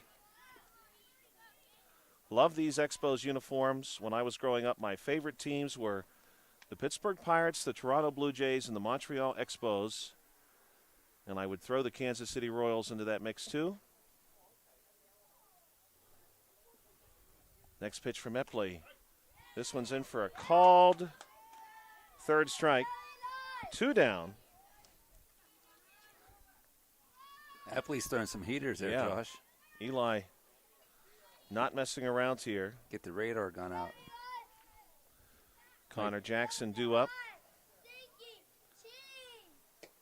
And this is a swing and a miss. Jackson went after that one. 0-1 pitch coming now. This one skips and strikes the catcher. The catcher had turned. It caught him in the back. Hopefully he's okay. Epley will recover the ball. Today, May 27th, the 147th day of the year. We've got 218 days to go. Happy birthday today to actor and comedian Adam Carolla, born today in 1964. This one's going to miss outside. Connor Jackson looking to get something started here for the Expos. Top 1 scheduled to play 6. Not many school days left, Josh. Not many school days left, even if you count the last day as a full number. Pitch on the way here. This one's going to miss outside. Just 5 days for Uniontown Area School District. Turkey Foot Valley, I believe, is done tomorrow. Tomorrow, yes. Must be nice. Must be nice to be Manny Dice. Pitch comes on the way. This one is in for a strike. And Jackson, we'll see if somebody for this Expo squad able to find some success against Eli Epley. Epley will come set. The righty deals. This one misses, and Jackson works the walk. Good work there by Connor to battle through that and work his way back into this situation. First pitch of this one is way up over top. Jackson takes a lead, decides not to advance. 1-0 count.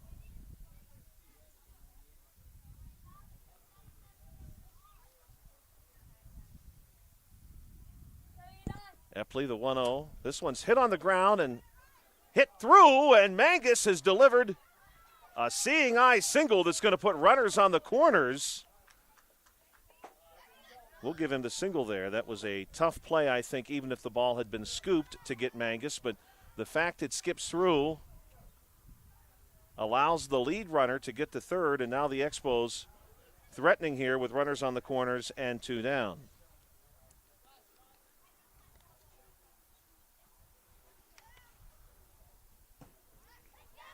And taking off is Mangus. Mangus easily up to second base. Will reach that left foot out and make sure he gets there.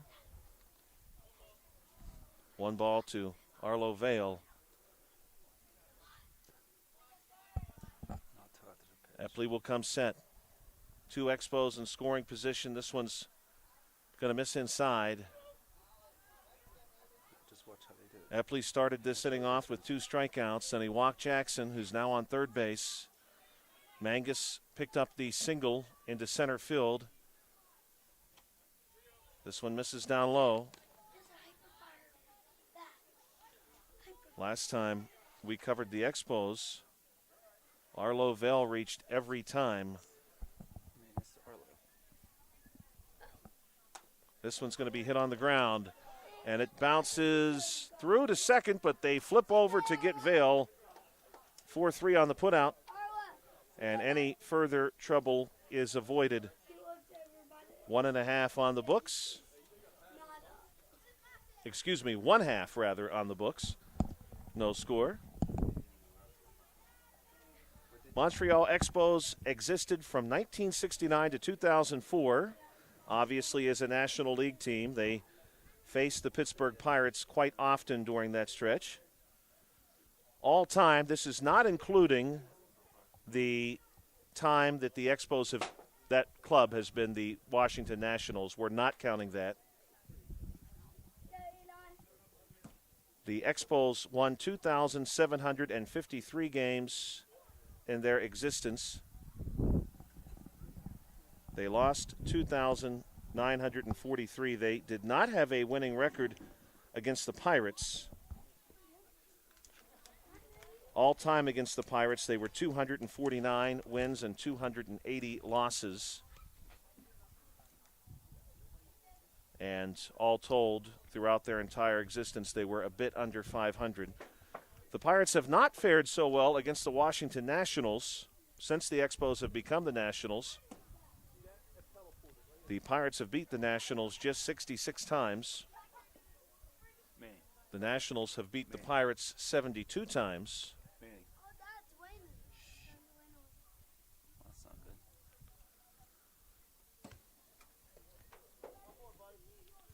Leading off for the Pirates will be Eli Epley.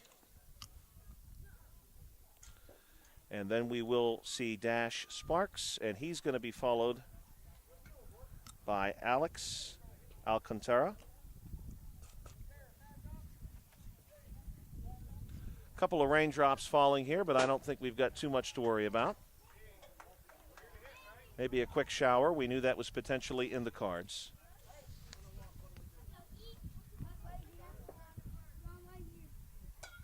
And first one fouled back and just missing some vehicles. Epley sends this one out of play. That one wasn't close to my truck, was it? No, it was not. Okay, good. It was close to a truck, but thankfully not your truck. Well, I had a scare already tonight in the first game. This one hit hard on the ground and through the hole at second base. And Epley is thinking two. He's going to come around first. He's into second base easily. Leadoff double for Eli Epley. John Mangus doing the pitching here for the Expos.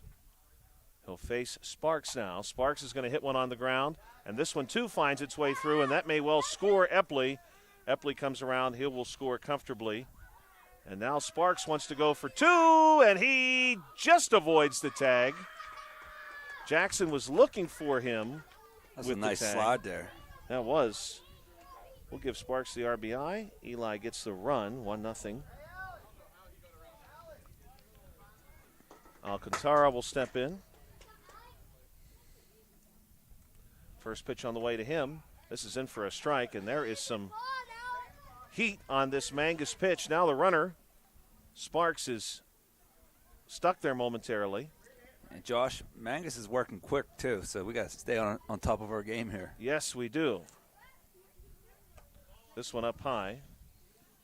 Good thing we got to practice some coach pitch games. This throw does not get Sparks. That's right. That is the fastest of them all. No question about that. Cutler Mills on deck. And he'll be followed by Hudson Batorik.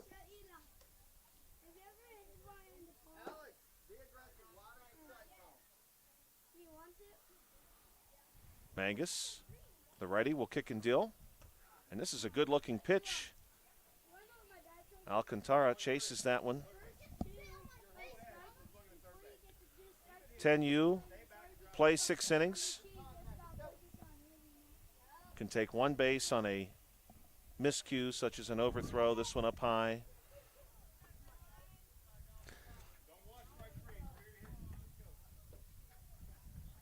Nobody out yet for the Pirates.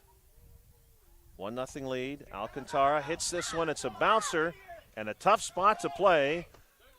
Safe here, and the runner's going to score on the backside of that. We'll give Alex the RBI. Really tough play there, Bill. Not a whole lot you can do with it. No, that was essentially a swing bunt. Perfectly placed. Cutler Mills at the plate.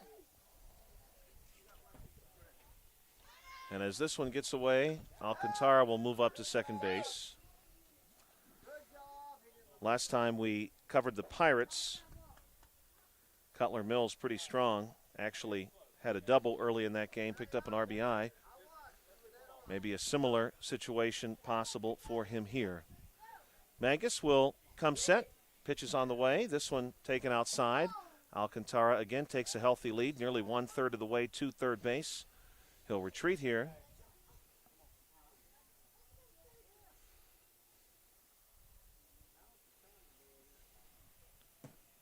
This one down low, and Alcantara will go the whole way this time, and he just beats the tag.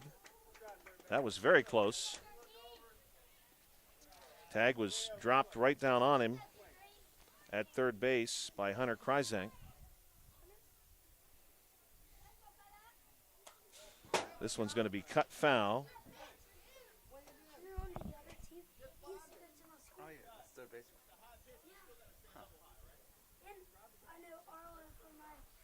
Cutler Mills with a runner on third base and no one yet out for the Pirates.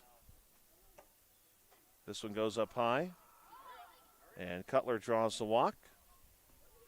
And so we'll see number 6, Hudson Batork. He'll take his space in the right-handed batter's box. Bucko's on the corners here. This one skips in, is blocked by the catcher, but that's enough to give Cutler Mills time to jog up to second base. So now a couple of Pirates in scoring position. Speaking of the Pirates, the Pittsburgh Pirates have battled back to tie the game against the Chicago Cubs tonight. The Cubs are just the hardest of hard luck. This one misses. Brandon Lau with a home run tonight. Home run number 14 on the season. This one, good stop here by the catcher for the Expos. You have to wonder if the Pirates have any chance of re-signing him, given the season he's had. Next pitch coming. This one catches the front of the plate. And a walk issued to Hudson Batork. Giovanni Boda will come to the plate. Now there can be an out at any base as the Expos coaches remind their players. The last time we covered Boda, reached a couple of times, had a single and a stolen base.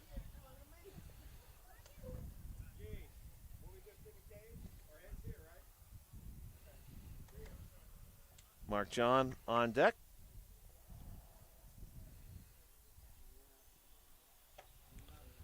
Boda will chase this one.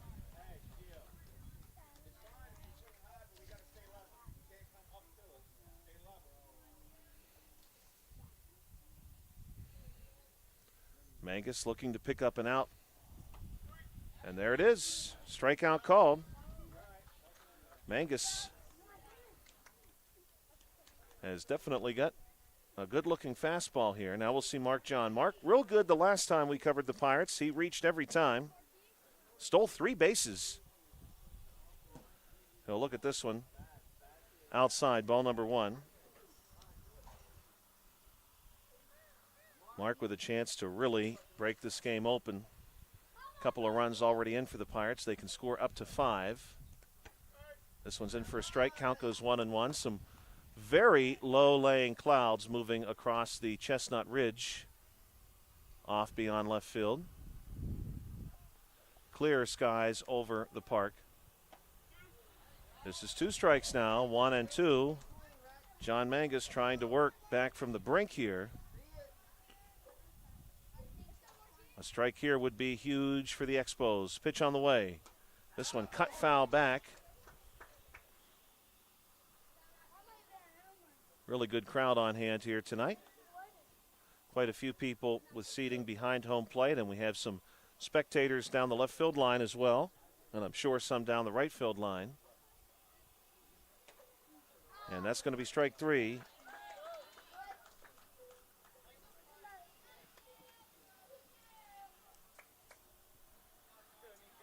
Bases remain loaded for the Pirates. Mangus trying to fight his way through. He's got a leadoff strike here against Nico.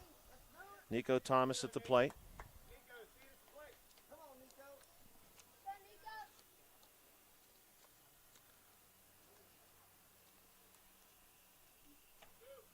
Here's a second strike from Mangus.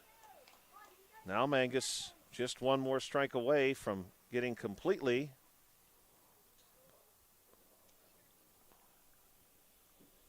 out of this jam. And there it is. Strike three. Mangus strikes out 3 consecutive batters.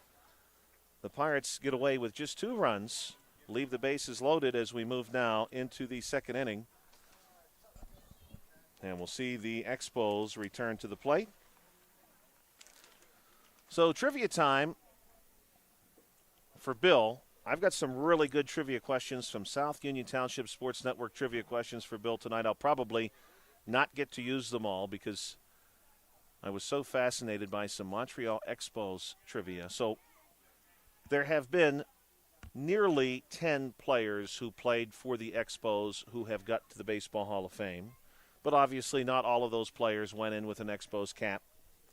Famously, Expos fans thought they were snubbed by Vladimir Guerrero when he chose to be entered into the Hall as an Angel and not an Expo. Only 3 players ever asked to be enshrined in an Expos cap. We're looking for the names of those 3 players. Wow, that's a tough one, Josh. They are, I would not have guessed one of them. One of them would have been my first guess. I would have definitely got another pretty quickly. Man. But the third one I did think was tough until I really thought about it. We have Pedro Martinez. Not Pedro. No. I'll give you a big hint. None of these are pitchers. Gary Carter. Yes. Gary Carter. I thought that was interesting, actually. You know, maybe he felt his best years were with the Expos. Eli Epley back on the mound. Top 2. First pitch swung on and missed by Weston Wolf. Eli pretty sharp in that first inning, and he's ahead now 0-2. Gary Carter did choose to go into the Major League Baseball Hall of Fame as an Expo. I mean, I would say Larry Walker's probably Rocky, I would say. Yes. I was surprised that Guerrero chose not to. 1-2 count here on Weston Wolf. This is in for strike 3. And how many years did Vlad Guerrero play for the Expos? I'm going to guess so he had a pretty at long least 6 career. And maybe 7. Yes, he did. He had 234 home runs as an Expo. Huh. This one's in against Kryzak for a strike. That's the most by any Expo ever. Okay. 234. The most as an Expo. And there were a few years where Vlad was superb, even while the club was sort of falling apart around him. Maybe that's why he chose not to have himself remembered that way, because obviously he was part of some really good Angels teams. Hunter's going to foul this one off sharply. Good contact there. 1-2 count here on Hunter Kryzak. Top 2. This one's going to miss.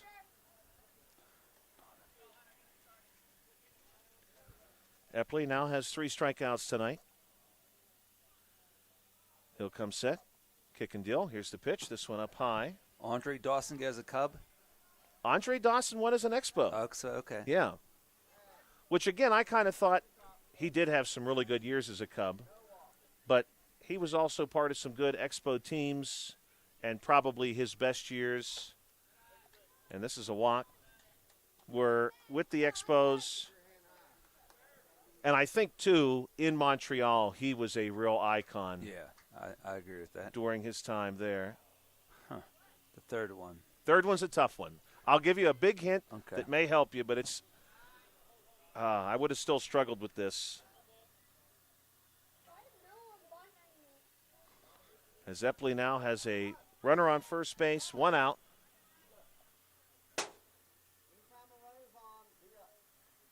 Epley will come set. Here's the pitch.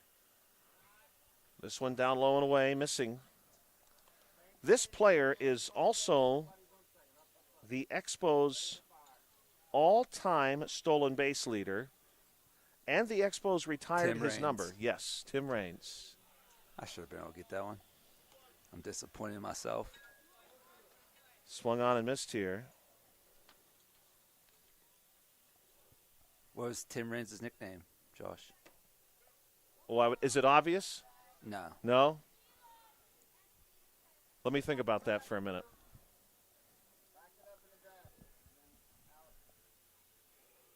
Alex Aquilo is down on strikes.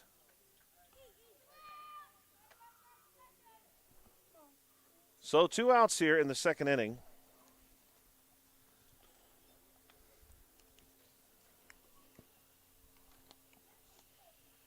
Epley looking for one more. At the plate for the Expos, Hunter Kryzak on first base. I do not want to be out of order. Alex was batter number 7. That means we should be seeing Jaron Groover here.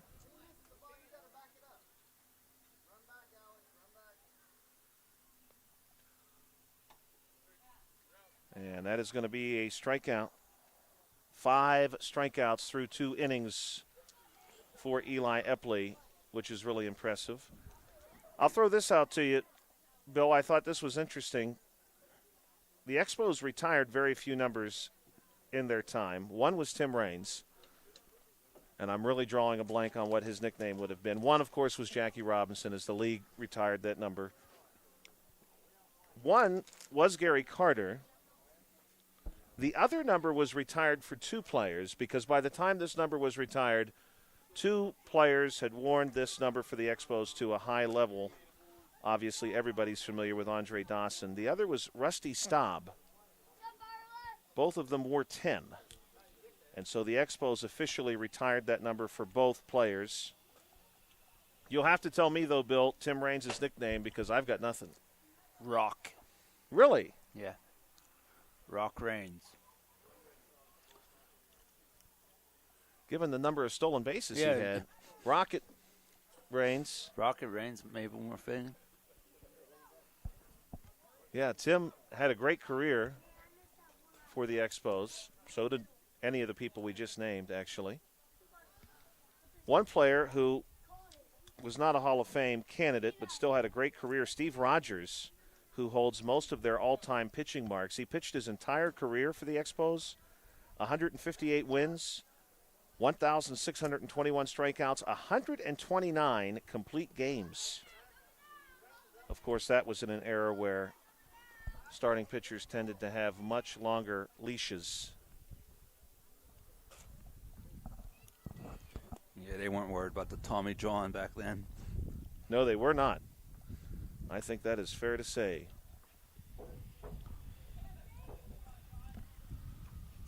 Pirates are ready to go. Expos ready to go. Zane Zagani at the plate here in inning number 2. 2-0 ball game. This one misses away. Had a chance today. I shared this with Bill when I got here. Had a chance today to read about some Montreal Expos broadcasting history. 1-0 pitch goes up high to Zane. 2-0. Of course, the games were broadcast in Montreal in both English and French, so you had a choice to listen to either broadcast. 2-0 pitch coming from Magnus. This one up high. 3-0 now. John will look to reel this batter back in. Many of the expressions that you associate with baseball, though, do not easily translate into the French language, such as the term knuckleball. This is a walk. If you look at the exact translation for the French term for knuckleball, it actually translates to butterfly ball. Back to the top of the order here with Eli Epley, who doubled first time through. We'll look at a strike here, 0-1. But as baseball became more popular in Quebec over the early 20th century, more and more of those expressions were compiled with meaningful French terminology. This one is caught in the links over top of home plate. Mr. Newman going to try to free that one for us. No success. May be able to get that one later. And so I found a glossary online that had been given to French broadcasters for the Expos. This one cut foul. Of French expressions that can be used during baseball games to sort of capture the essence of what's happening on the field, but a French speaker would also not be befuddled by. This one over top of Epley's head. Epley hits the deck. Throw down to second base is not going to get Zagani, who was in safely. So the Pirates have a runner in scoring position. Epley did double first time through, came around to score. Pitch from Mangus, down low and away. Epley steps aside in case the catcher needed to come up throwing. He did not. Catching for the Expos, Weston Wolf right now. Mangus with the pitch. This one is going to be straightened out and hit into center field, and it drops in, and Zane drifts back to second base. Epley wanted to go too, but Zagani held it up. Now Zagani has a chance to go, and he will go, and Epley's going to move up to second base, and Wolf is going to hold this one. And I think we're going to give Epley the single there. Runners moved up on the overthrow.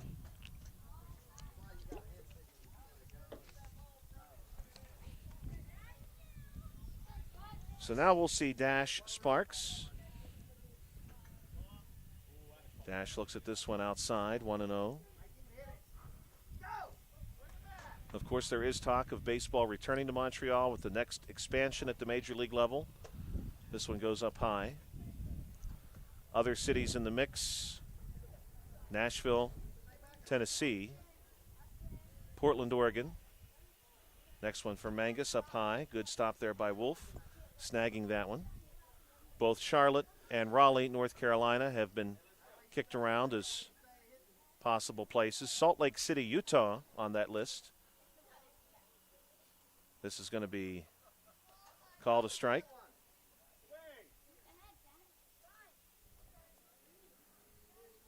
Pitch on the way from Mangus.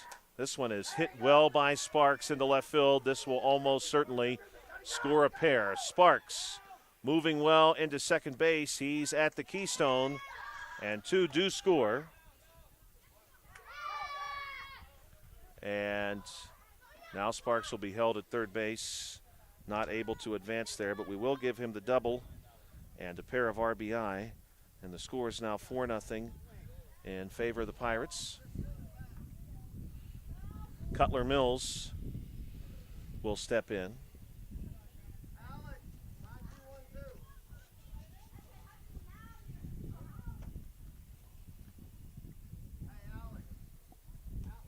Check that. Alex Alcantara. Mills is in the on-deck circle. Alex last time drew the walk against Mangus.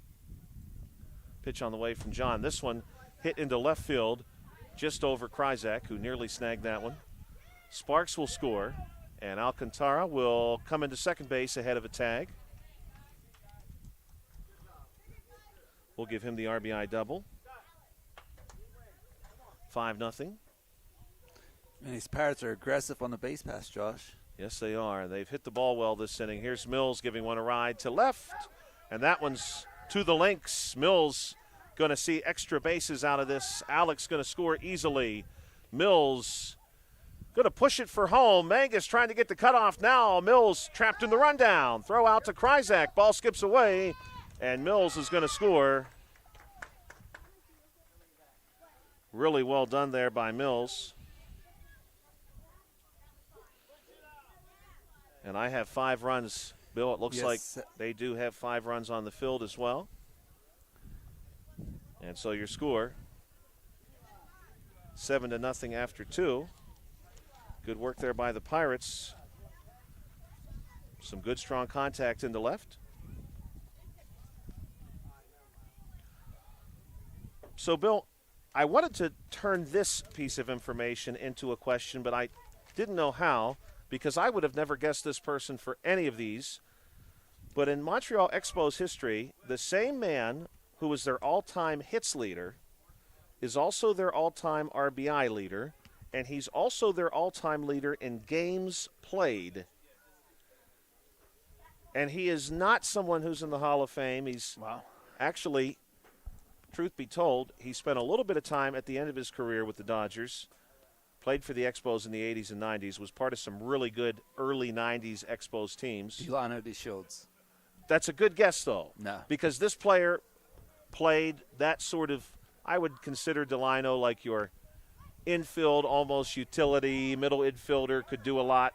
I'm sure this is what made this player such a worthwhile utility player. He did have some good seasons with the Expos. He's now, or was at least for many years, a base coach for the Los Angeles Dodgers. It's Tim Wallach. Would have just not guessed him for all of those categories. No, I wouldn't have either.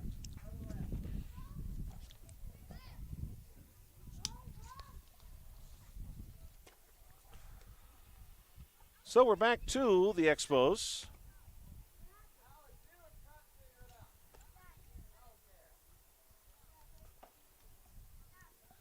And the Expos are going to send Sage Callahan, Noah Mahalko, and then go back to the top of their order. The Expos, again, sponsored by Lafayette Manor Incorporated. Timeout Batting Cage is your sponsor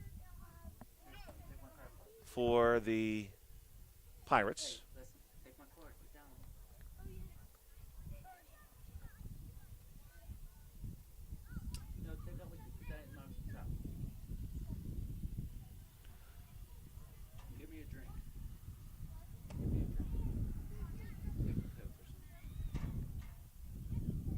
Pirates ready to go tomorrow.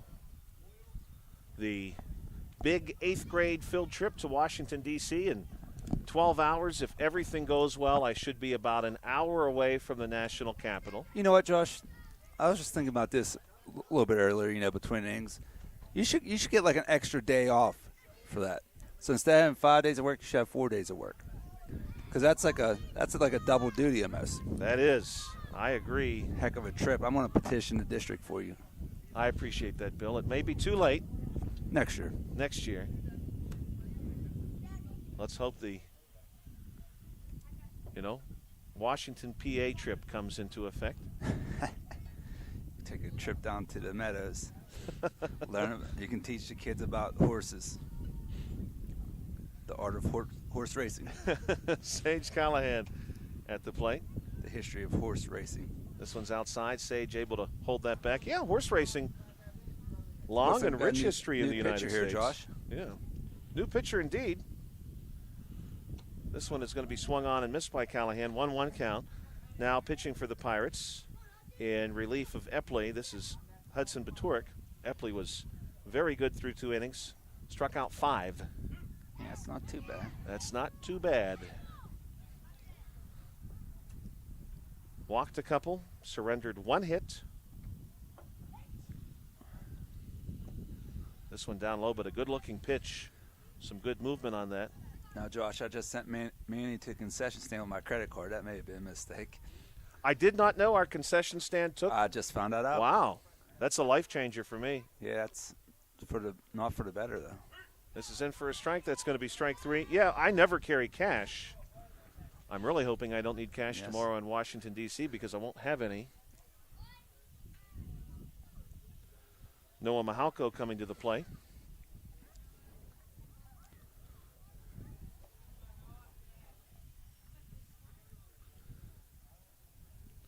Pitch on the way. Yeah, Josh, when I saw Manny come in, I was really excited. I thought he might take over the Score Hub duties from me. No, he just wanted to cheer for his friends out here tonight. He wanted to cheer for his friends and then go to the concession stand. Although I guess you asked him to go, to be fair to Manny. Manny's done with school tomorrow. Last day. 1-1 count. Graduation for Uniontown Area School District coming up on Monday. This one goes high. We are in school, though, until Thursday. half a day on Thursday. And then summer break is upon us. Really excited about that. This is in for a strike.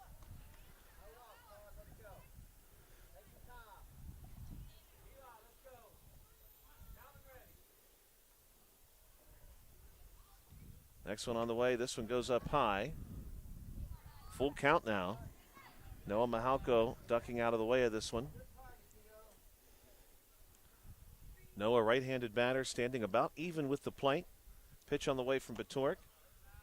This one's outside, and that's a walk. So now we're going to use our first French-Canadian baseball expression here, Bill. We're back to the top of the alignement. Josh, you were saying about the butterfly or whatever you were saying for the knuckleball. That's a good way to describe it. Yeah, like I think so. If you've never seen a knuckleball, you describe it as like a butterfly floating in the air. Does definitely have that look. A good knuckleball pitcher is hard to find in today's world. And this one is going to hit Kowalczyk. And hopefully he's okay. He took a hard shot there. Expos are going to have 2 base runners out of this. Batork going to come in and check on him, as well as the Expos coaches. Looks like got it. Both umpires. Got it in a hamstring area. Yeah, that would hurt.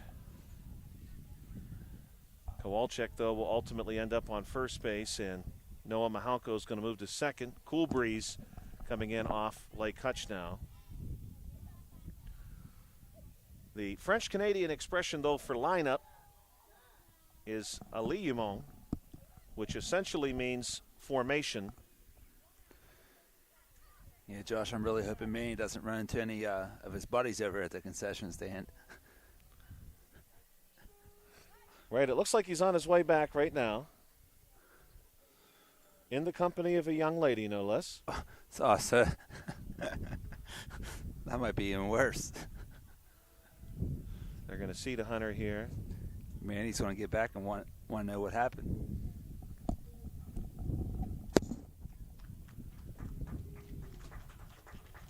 And Henry's back to his feet. That would certainly have stung. That's a sensitive spot to be hit by a pitch. No question about that. Maurice Godfrey at the plate.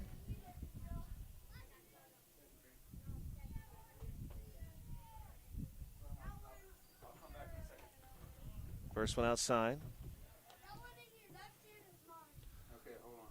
Right now the Expos have runners on first and second. Godfrey pretty good with a bat.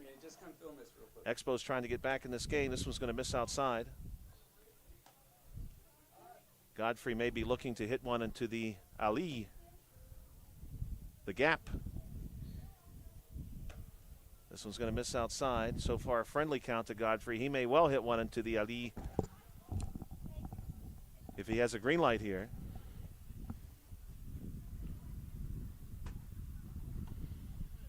And this is going to be a walk for Godfrey, who drew quite a few of those last time through. Now the Expos are really talking. They've got the bases loaded. And John Mangus. No, check that. My mistake, Connor Jackson. At the plate, I saw John step out into the on-deck circle. There's a French expression for that, too. I'm just not that good yet. Certainly do not want to hear any of the local French teachers listen to this, although maybe I do, and they give me a few pointers, and, you know, you have to start somewhere.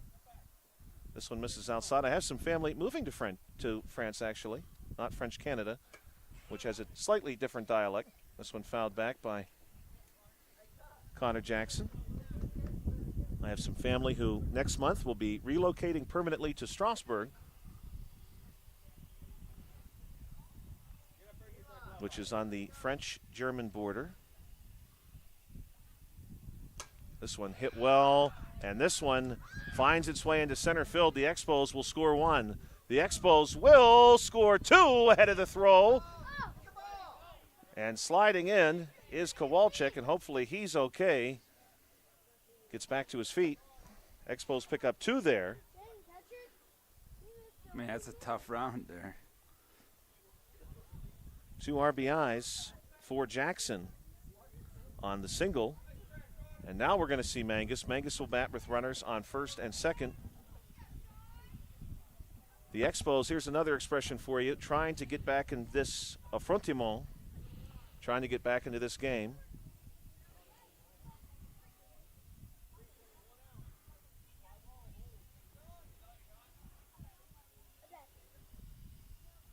Pitch on the way. This one hit on the ground. Stopped at third. What a play at third base. And they are going to get the force out at second. And what a stop for the Pirates. Mark John at third base. Break that one down, Josh. Yeah, living the hot Break that corner. one down, Josh. Yeah. That might be play of this game, definitely so far. What a stop. Now that was impressive. And got to say, too, Bill, the preparedness to come up throwing and getting the runner at second base. Thing was, Josh, he had a little bit easier play at third.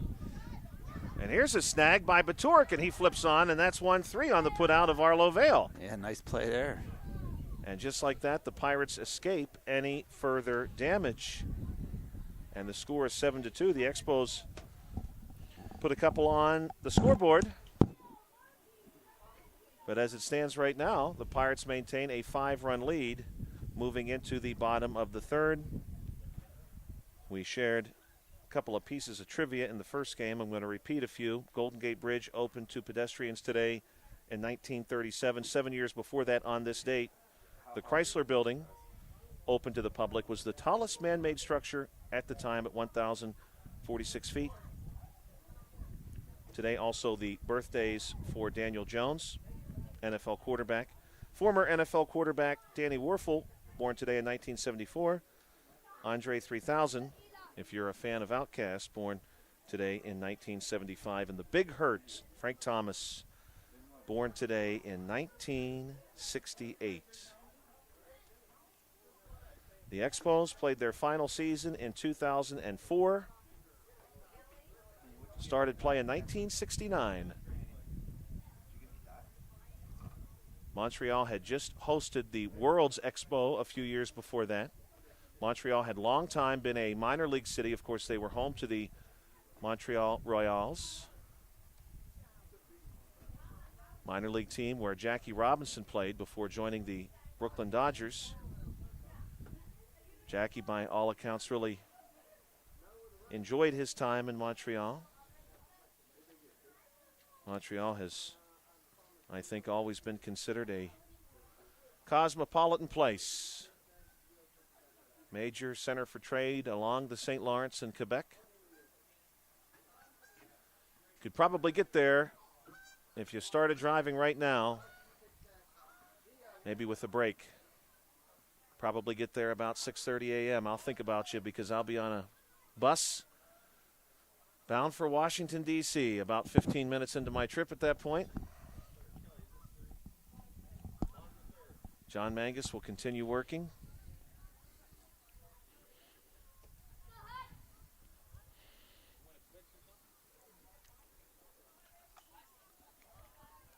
Hudson Baturk due up, the number 5 batter in the Pirates order. Mangus has worked so far as the Expos pitcher. This one's in for a strike. He's got a good-looking pitch, too. Mangus would be the lanceur for the Expos, which directly translates to the launcher. And he's done some launching here. He's got a good-looking pitch. Got some speed on that pitch.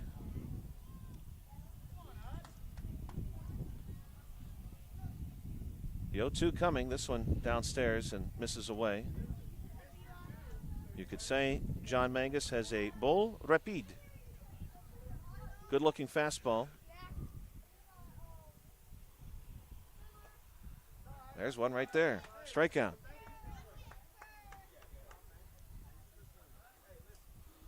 Giovanni Boda due up. Nope, check that. Somehow I have got both orders confused. Nope, this is Boda.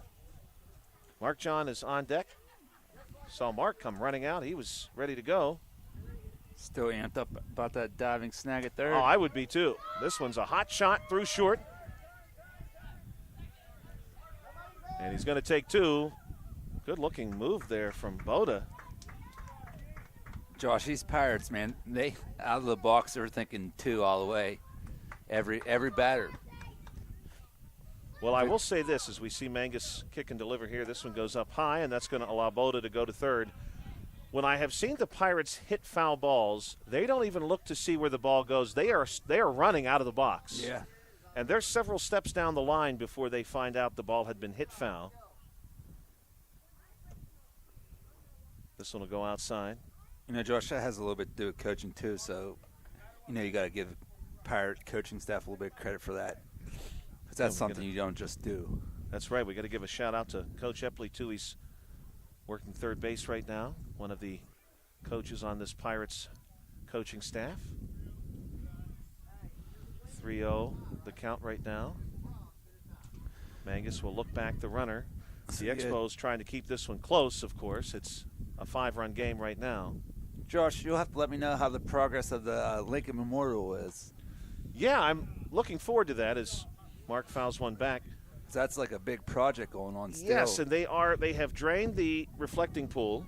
Oh, wow. And they're painting the bottom of the reflecting pool a darker shade of blue.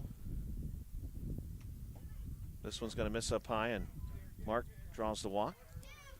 He's on first base. Now we'll see Nico Thomas. And Zane Zagani will follow Nico. This one inside, and Mark's going to take off. They throw down to second to try to get him. He's in, ahead of the tag.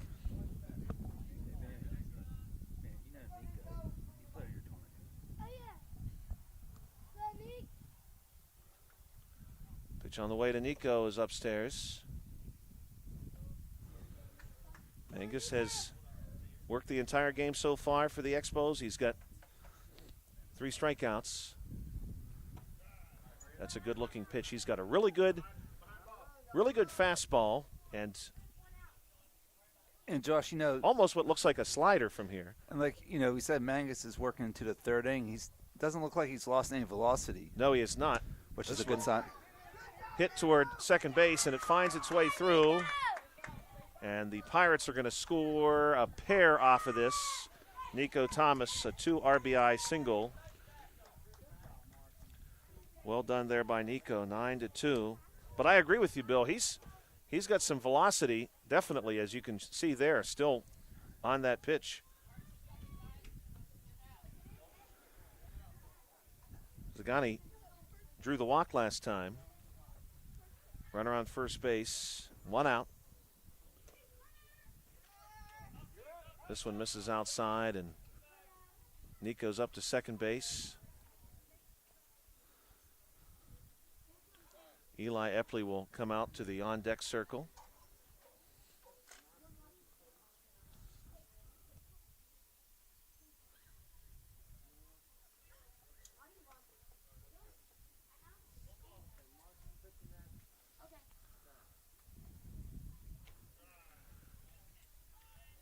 This one's in for a strike. Pirates trail by 7. Bottom 3. Slated for 6 innings. We're about 50 minutes into this one. This one goes up high. Nico going to slide up again. Good job there by Hunter Kryzak to reach up and grab that one.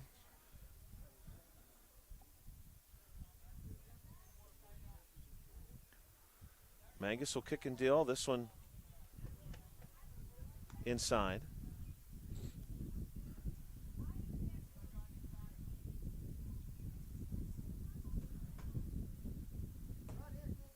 This one goes down low, and Zane again draws a walk.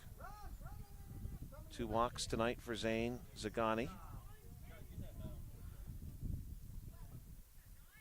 Back to Eli Epley. Eli tonight, 2 for 2. First pitch from Mangus up high. Eli ducks out of the way.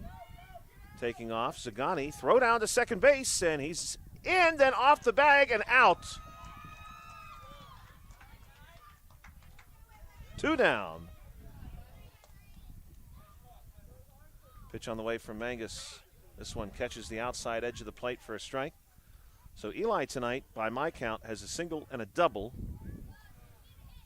Maybe working on the cycle. Pitch from Mangus. This one going to be cut foul, sharp, hard off the links.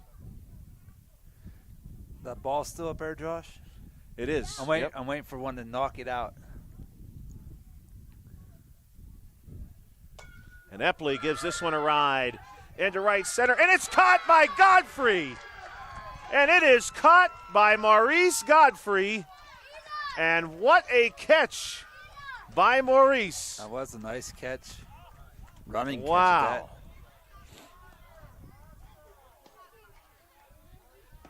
catch. That was impressive.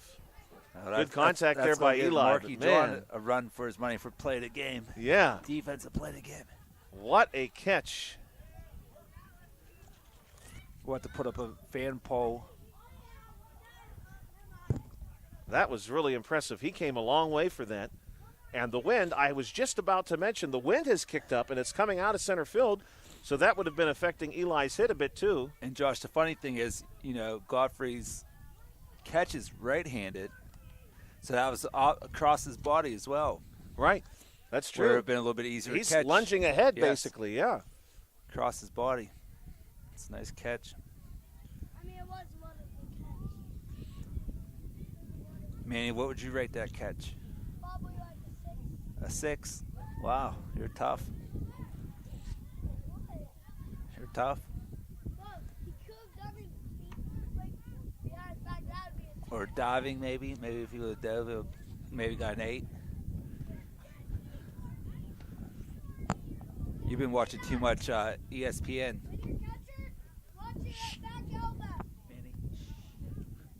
Mark John to come on as the Pirates pitcher.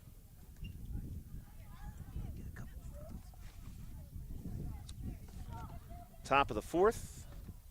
Pirates continue to lead by 7.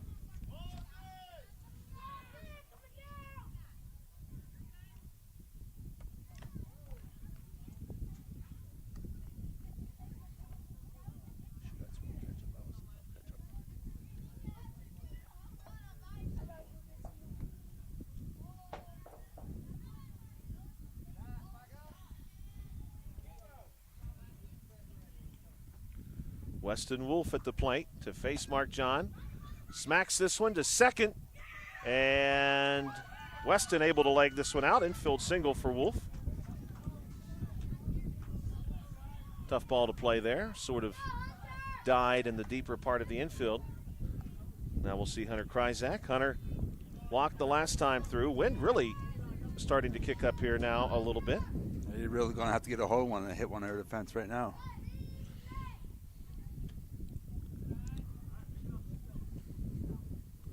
This one outside.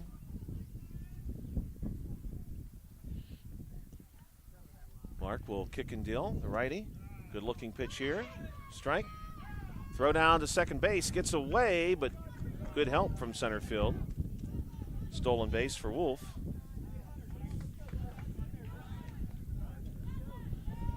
Wind definitely coming off the cool waters of Lake Hutch tonight. This one in for a strike.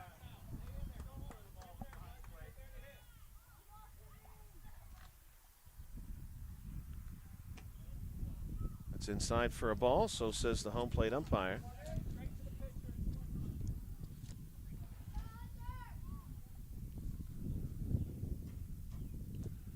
This one skips off a home plate, and Wolf is off to the races again, and he's into third base.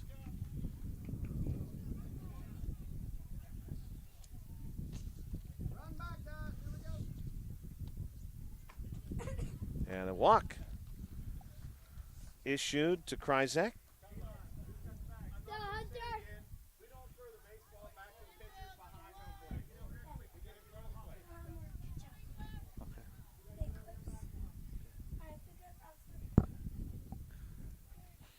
Aquilo at the plate.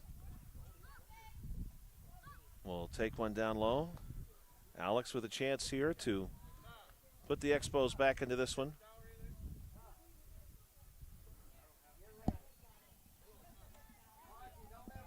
Time taken on the field.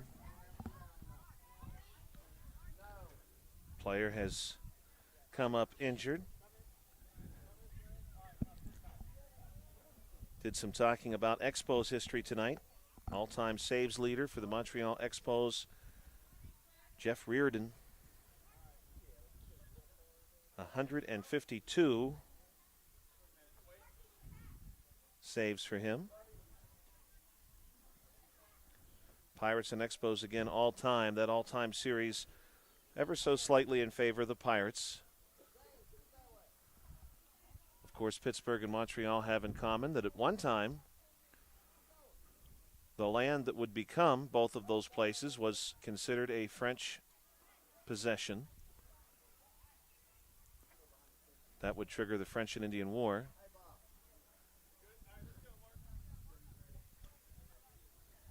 Pittsburgh, of course, still has quite a few French place names.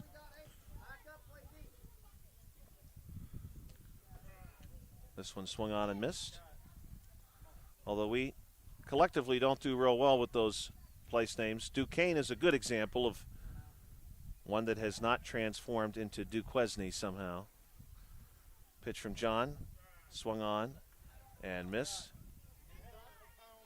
One that we have not done so well with is Versailles. And this is going to be a strikeout.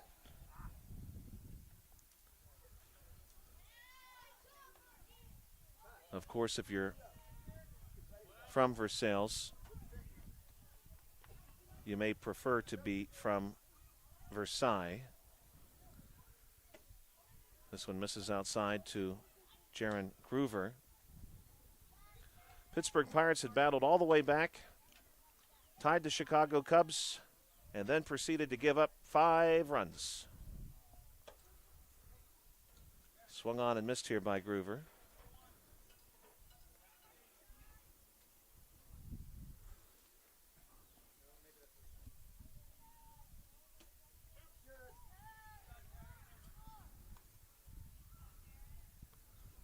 Two strikes now.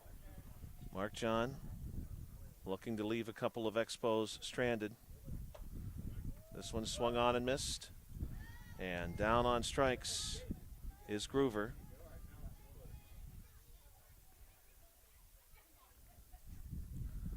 I believe we should see Sage Callahan next with 2 down.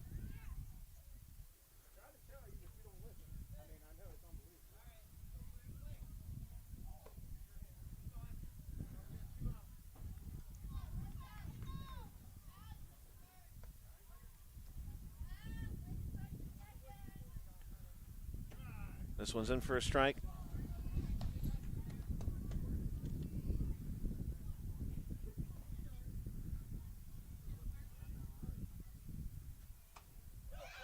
This one a roller on the ground. Could be trouble. Finds its way through. And that is going to be, for Sage Callahan, an RBI single. 9-3.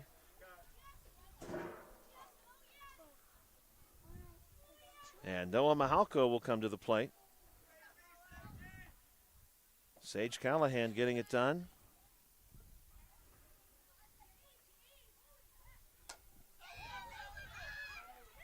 This one well fielded by the Pirates, trying to flip on and not able to get Noah Mahalko. So very close at first base. We'll give Mahalko the single.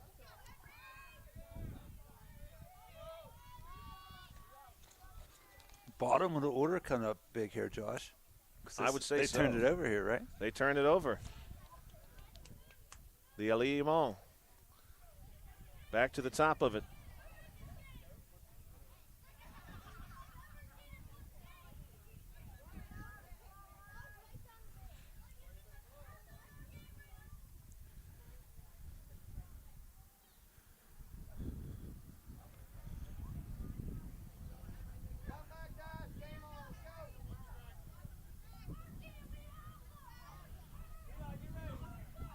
And this one's going to hit Kowalczyk. Again, oh my goodness. Kowalczyk has been hit by pitches twice tonight. This time he's going to get an RBI. And Josh, let's not forget he got hit scoring a run as well. Right, that's true. At bat yes. when he scored. He got hit with the ball, thrown ball. He's had a difficult stretch here, but he does get another run for the Expos.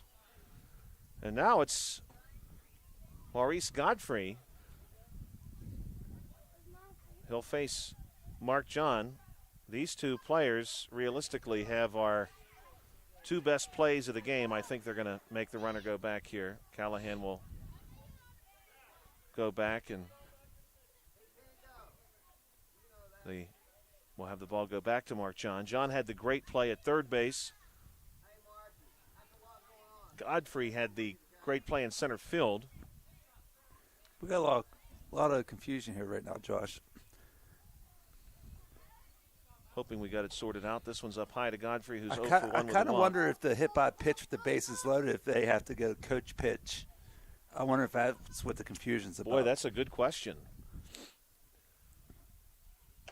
Godfrey went after that one up high, could not find it. I completely lost track of the count, too. That's at least one I believe it's 2-1. 2-1. I want to say it's 2-1 right now. 2-2. And the home plate umpire, Mr. Newman, reminds us as much.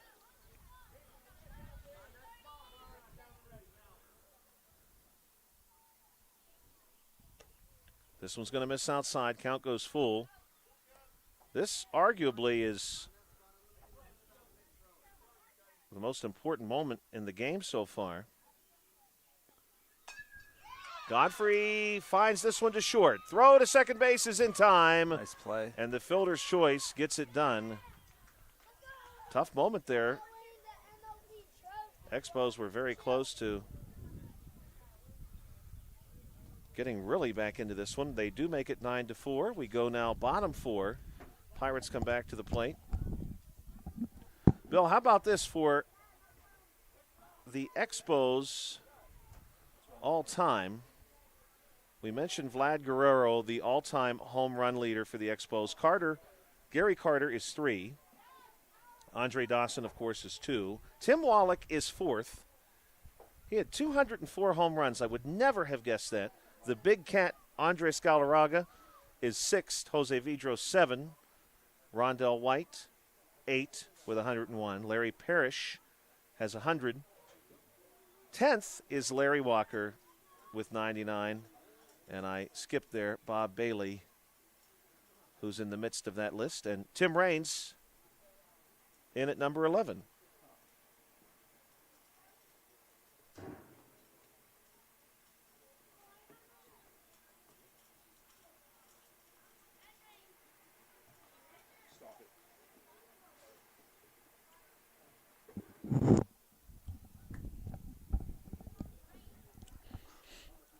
Yeah, I forgot all about the big cat playing for him. Yeah, that would have been early in his. Yeah, very early. Very early in his time. And as you had mentioned, they had Pedro Martinez at one time. They had the big unit at one time, right? Oh, yes, Johnson. rookie first couple seasons. 1989, I think, was his rookie season. Which is just incredible. They had a tremendous amount of talent.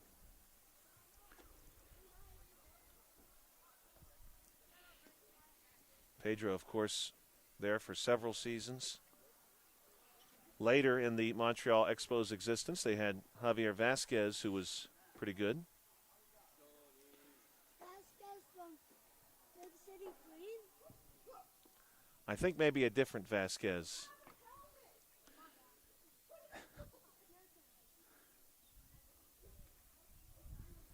Delino DeShields, all-time in Expos history, number 23 in hits. 575 hits as an Expo. Larry Walker, 666 hits as an Expo. Josh, they've had a lot of talent start their career there, Right. and go on almost like a farm system. Unfortunately, right, especially during that era. They Yes. must have, as the salary cap Early 90s, sort of loosened. late and 80s. They just did not have the capacity. I'm sure the Canadian dollar probably had something to do with that. So Maurice Godfrey comes on now. Maurice in relief of John Mangus. Maurice is a lefty. First one's in for a strike. Maurice does pretty good from the hill, as I recall. Dash Sparks, who's 2 for 2, single and a double at the plate. Maurice slips as he deals this one, and it's caught by Hunter Kryzak, snagged out of the air. And what a catch. Nice catch there by Hunter. That ball was hit pretty hard. Are really trying to battle their way into this. Great catch there. Now Alcantara. Alcantara gives this one a ride just over Kowalczyk. And Alex Alcantara is on first base. And a miscue here is going to give Alex second base. Expos catcher Weston Wolf brings the ball back out to Godfrey.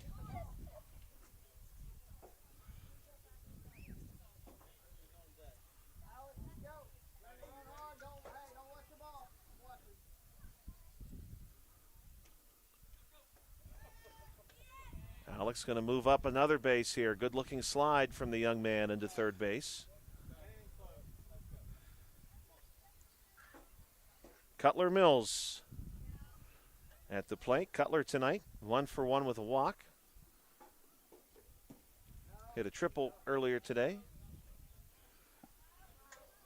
Maurice Godfrey missing down low here. Next one on the way from Godfrey. Lefty kicks and deals. This one chopped. That's going to stay fair. Great play here by Mangus, but no, they say safe. And Alex is going to score on the backside of the play. Good hustle there by Cutler Mills to beat that out. We'll give him the RBI, 10-4. A couple of raindrops starting to fall. Now with Baturik at the plate, Mills runs down to second base. We'll be back with you next week on the South Union Township Sports Network. We've got Tuesday, Thursday next week. Godfrey with the pitch. This one goes high and away. And another opportunity here for Mills to jog down to third.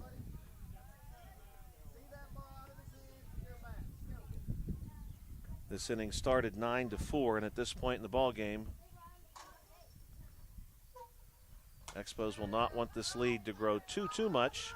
Hit the short, flip on to first base. Runner does score. Otherwise, 6-3 on that put out.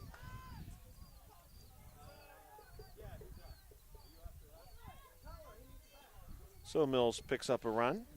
Score goes 11-4. And we'll see Giovanni Boda. Mark John in the on-deck circle. Godfrey will come set. Maurice. Dill's just a bit outside and low.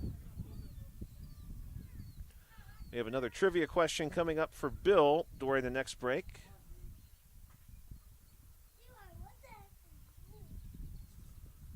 This one's going to skip in from Godfrey. Wolf tracks it down. We're going to be asking Bill if he can name the last active Montreal Expo. Last player to wear an Expo uniform who appeared in a Major League Baseball game. Swinging and missing. The hint I will give Bill is this has happened within the last 10 years, despite the fact that the Expos ceased to be in 2004. This is in for a strike. So Godfrey battling his way back in the count. And this is a player that someone would know. I'm not talking about some middling infielder who appeared for the Expos at the very end and ended up eking out a 14 or 15-year career. Swing and a miss. Boda down on strikes, and that's going to do it here for inning number 4. 11-4. Bill, is that the score you have? That's what I have, yes. We go now to the 5th inning. Raindrops continuing to fall. And the Expos will be starting. Let's see where we left off.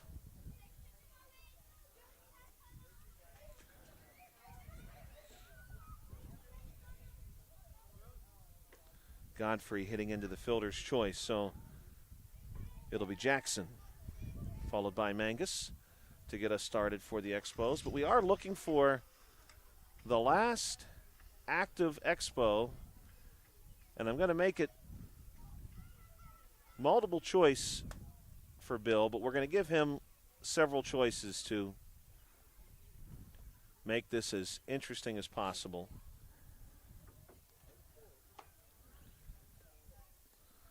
So was it A, Vlad Guerrero, B, Jose Vidro,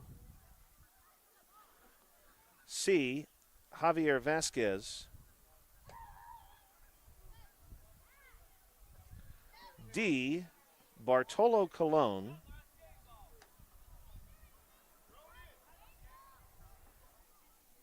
E, Moises Salou. Hey.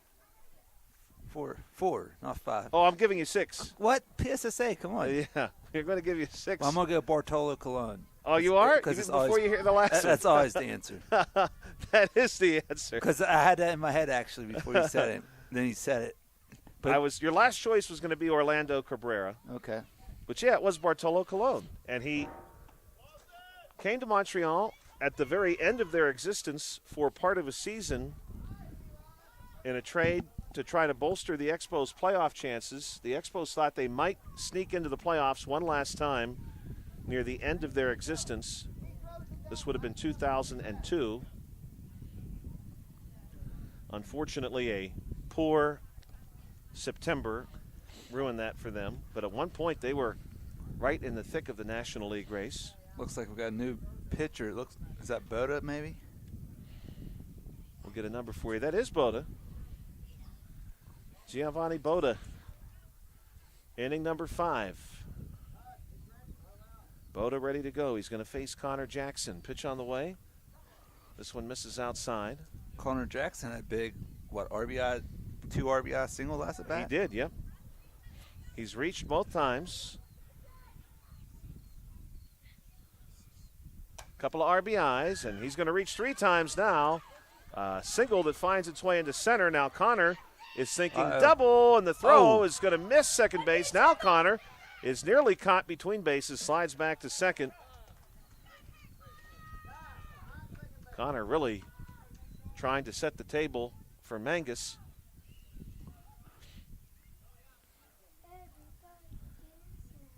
Mangus tonight, 1 for 2. Singled first time through, hit into a fielder's choice. Second time through as we enter into the 9 o'clock hour.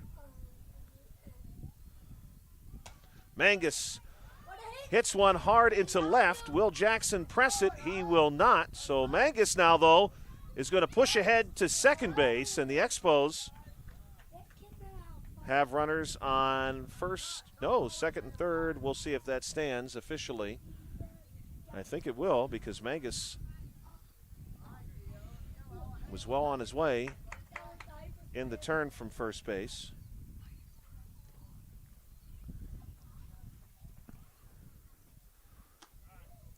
This one in for a strike. Arlo Vale hit into a 4-3 put out, then a 1-3 put out.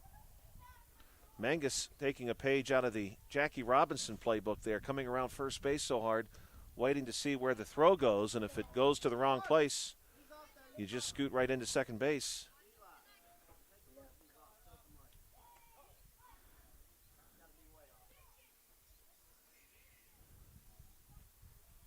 Pitch on the way from Boda. This one misses outside. Nowhere for the Expos to go now. I really like, Bill, Giovanni Boda's delivery. He keeps the glove very high, and then he's very purposeful. This one misses down low.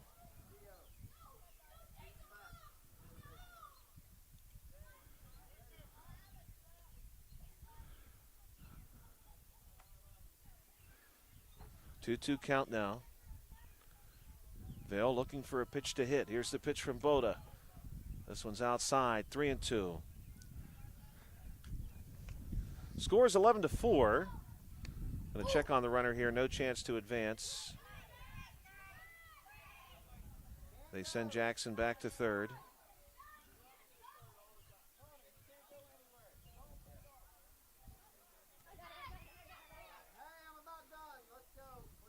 Don't forget, if you're watching this game on BreezeLine or Armstrong Cable, you can find us now on YouTube and Facebook. Really easy to do. Just go to either of those online services. Type in South Union TV. This one in for a strike from Boda. You can find our archived broadcasts as Vale is down on strikes this time.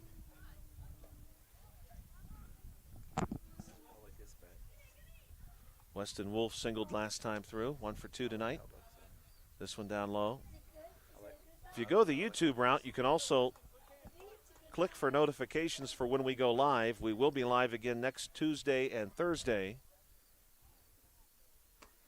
Yeah, Josh, it's like we're on tour of the HARC Baseball League. You know, we're here, we're there, we're everywhere. I like that, though.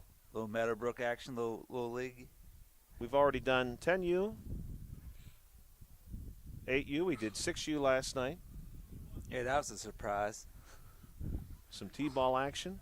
Had the games get switched around on us a little bit, but worked out. Hey, you, my man Carl. Yeah, Carl and I were here last night. That went well. Weather cooperated for us. This is a called strike.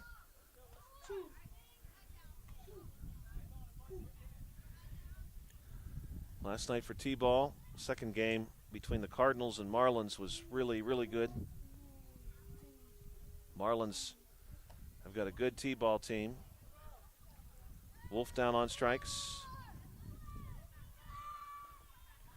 Now we'll see Hunter Kryzak. Kryzak had the really impressive play in the outfield at third base not too long ago. Pitch from Boda is outside. Expos got a couple of runners in scoring position. Concession stand is still in business even into the 9 o'clock hour.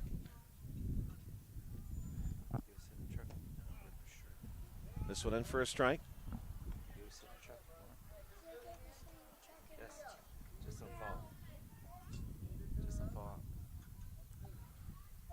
Boda looking to pick up one more out here and get to the bottom of the fifth. This one goes outside. Hard to believe in just 12 short hours I will be at the nation's capital. Then to the Lincoln Memorial. Mr. Newman caught by this one off a glove.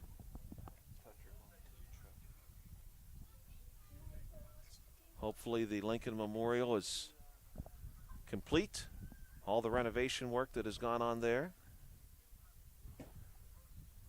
This one goes outside and Kryzak works the walk.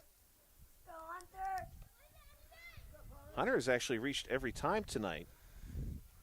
Yeah, he's working with a good on-base percentage. Yeah, he is. Perfect. Quillo at the plate. Bases loaded, full of Expos. First pitch on the way to Alexander, waved at and missed.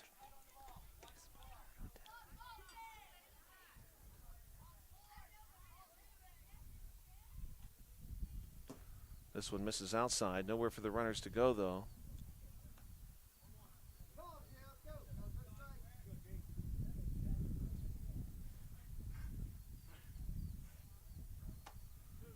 Two strikes.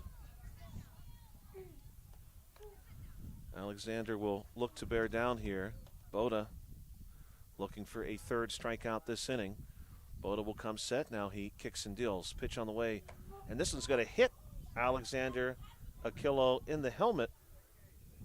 And Aquillo is being seen to. He's back on his feet. Good for him. No, maybe that caught him in the neck, Bill. I'm not sure. Yeah, I'm not sure.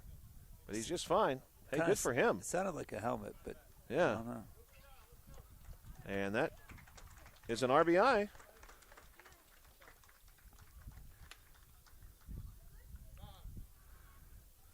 And the score goes now 11-5, so don't count the Expos out yet. They're looking for a big hit here.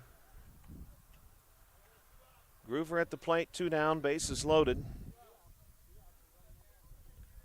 Boda, first pitch outside. We've got a cool evening on our hands now. Temperature has really dropped off since this game started. This one also gets away. We're down probably the better part of 5 degrees. Of course, the sun has gone down in that time. And the breeze probably is adding to that as well. Yeah, a couple of misses here. Got the breeze off Lake Hutch. Oh, yeah. Cool breeze off Lake Hutch. The lake water's still cool from the mountain streams that feed Lake Hutch. The streams of, I'm sure, both North and South Union Township. Well, Josh, what's going on here? I'm not sure. I think this is gonna be addressed right now. Yeah, we got a completely different rule than we did the first game on the walk with the bases loaded. But was that because the team was leading? I don't know. Because the Expos are trailing here. Yeah, maybe. Maybe that's the rule. We'll have to get some clarification on that one. Groover draws the walk. Regardless, this one's up high. I mean, you'd think it would be more of an advantage to be able to hit off the coach pitch. That's true. But Maybe. he would have to throw strikes then. You'd have to get some strikes. Maybe. Callahan singled the last time through, drove in a run. I mean, I guess you're guaranteed a run with the walk, but Right. I don't know. I don't know what we have to go to sabermetrics on that one. We'll call Gene Steratore. Yeah. See what's more advantageous.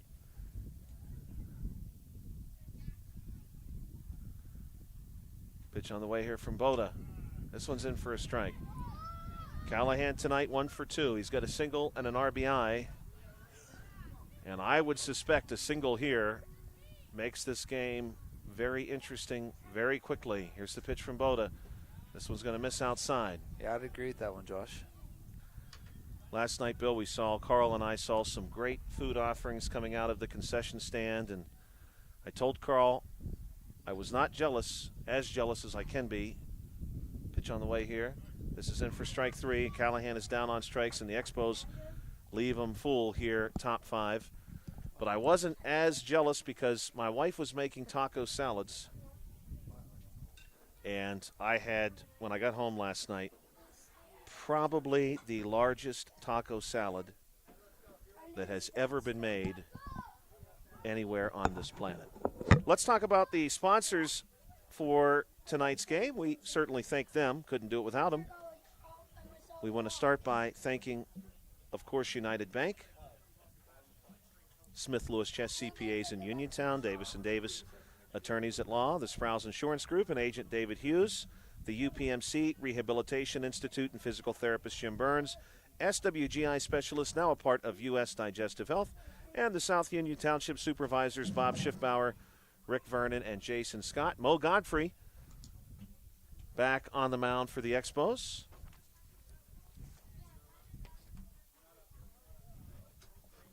Concession stand may be closed at this point. I don't see anyone over there right now. It is.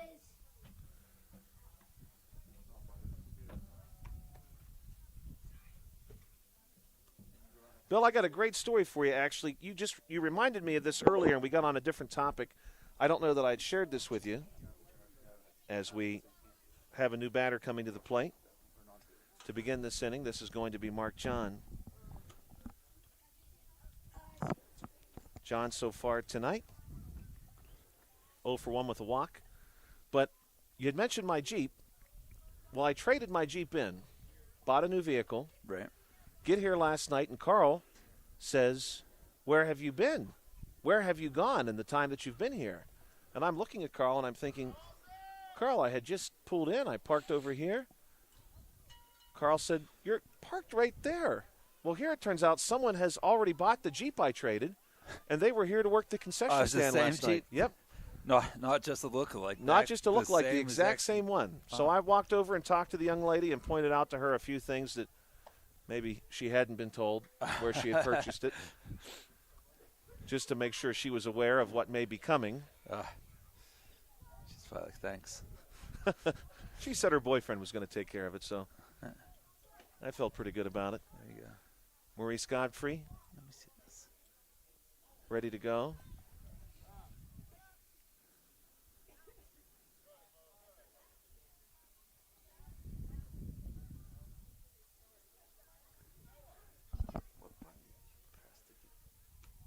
Good-looking pitch here and a good cut from John. Bottom 5 scheduled to play 6. In the 6th inning, neither team is limited by the 5-run cap. This one fouled back and into the neighbor's yard. That one actually went a long way.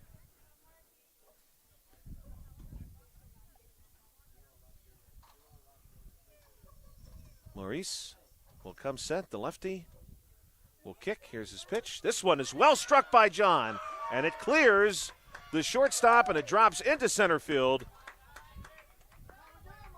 And Mark John has got himself a leadoff single here, bottom 5. Good piece of hitting there. Nico Thomas now at the plate. The Expos certainly do not want to see the Pirates add. This one's going to miss outside.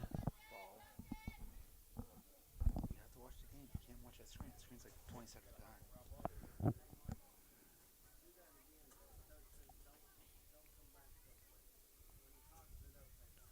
Next one on the way. Maurice.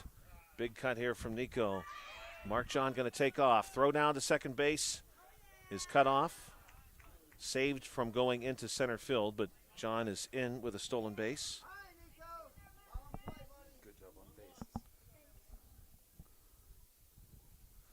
Mark now in scoring position for the Pirates. Here's Godfrey. This one goes up high. Mark thought about moving again, then drifts back.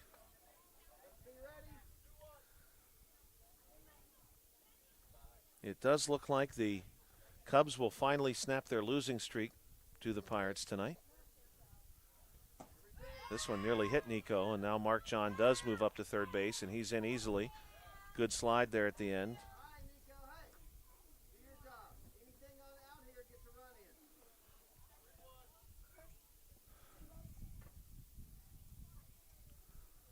Maurice will kick and deal. This one misses down low. And Nico will draw the walk. Nico tonight, he's now 1 for 2 with a couple of RBI and a walk.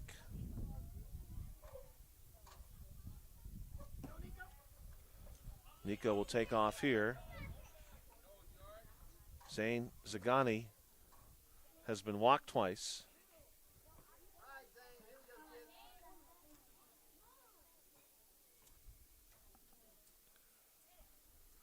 Pitch on the way from Godfrey.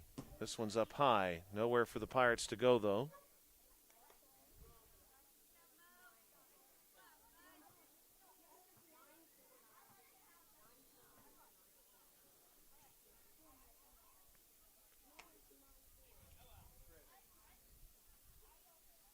This one will miss.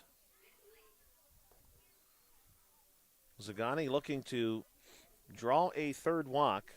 Could be a pivotal walk in an 11-6 game.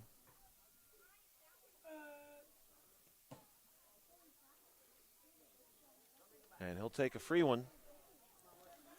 Zagani, 3 walks tonight. Not too many players have reached every time tonight. A couple have. Zagani comes to mind quickly. So does Kryzak for the Expos. Cutler Mills has done it. So has Alex Alcantara. This one hits the plate in front of Epley. He backs away.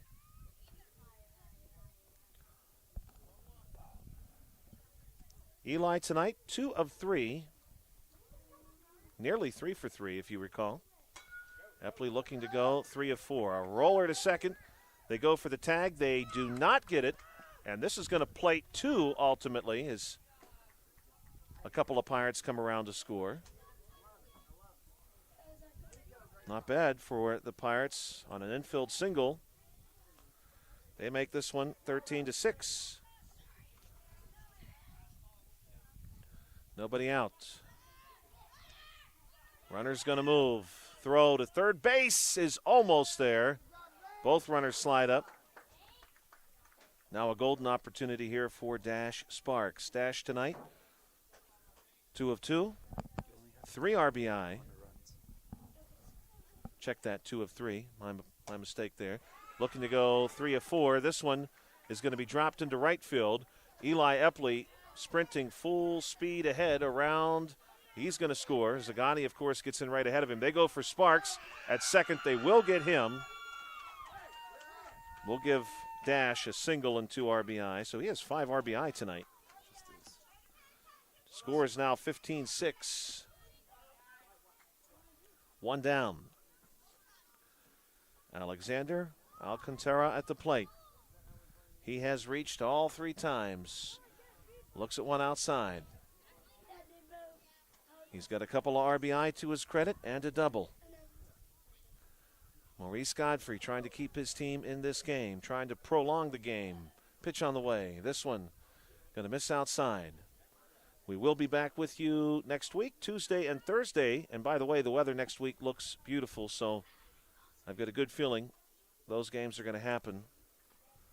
We have the kind of weather coming that people often want this time of year. Alex is going to pop one up to first, and that one is caught. Good looking play there by Kowalczyk.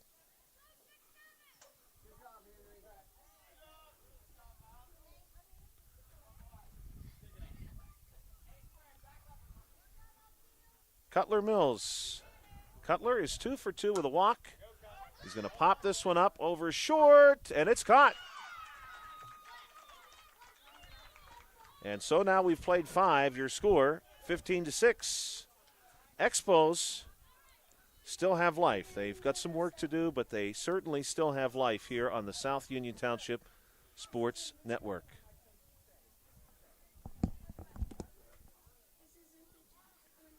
We, of course, want to thank everyone who made this possible. South Union Township Sports Network, a cooperative venture with Township Supervisors Bob Schiffbauer, Rick Vernon, and Jason Scott, along with Armstrong and Breezeline Cable and our friends at CUTV, including Gary Smith.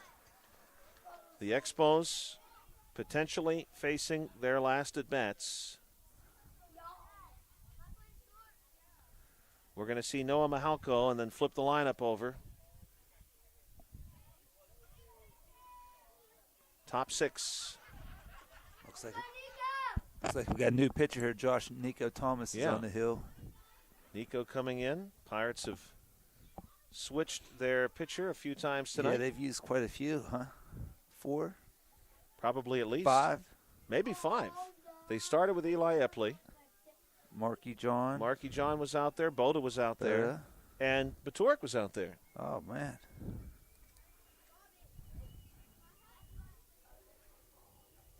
So a relief game, sort of. Yeah.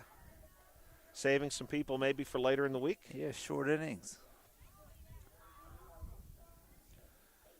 Expos will not be limited by any sort of rule in the runs they can score here. They need 9. 9 to tie. Though, Josh, thinking about it, I think they play Monday, Wednesday, so this will be their second game of the week. Oh, true. So maybe some people already maybe they're out of innings, maybe, or just resting them a little bit, or seeing what they got, gearing up for the playoffs. Yeah, playoffs about a month away. Yeah.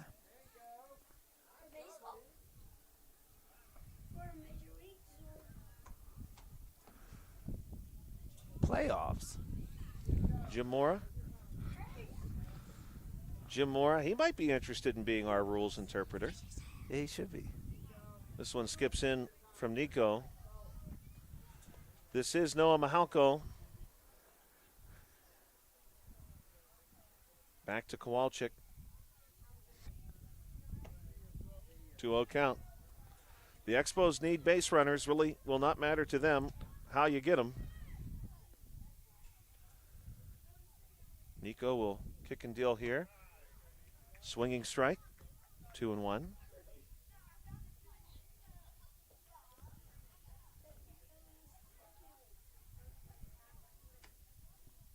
This one misses inside.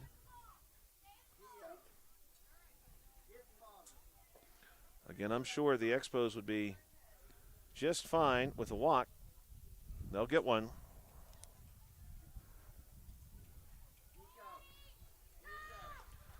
So we go back to Kowalczyk.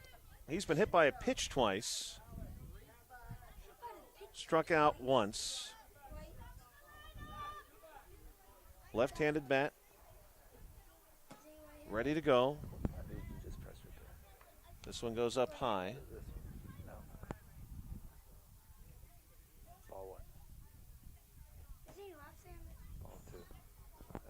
Right now the Expos trying to be selective.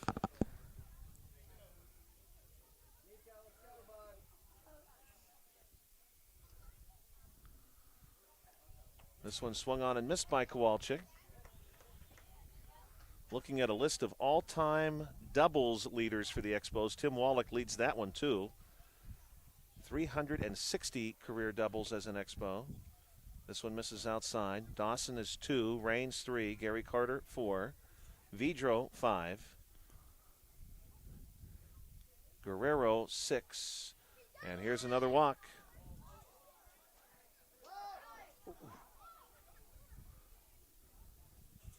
Two runners on. Henry on first. Noah on second. Warren Cromartie, 7th all-time in doubles. The big cat in at 10. Orlando Cabrera, who I'd mentioned earlier, he's actually in at 8. Josh, my question to you is, who's the all-time inside the park leader for the Expos? Boy, that's a great question. I wonder, I should be able to get that, right? Yeah, look and see. How about the Pirates have got an unusually large number of, really from Brandon Lau. Yeah? Yeah, he's got a real knack for that.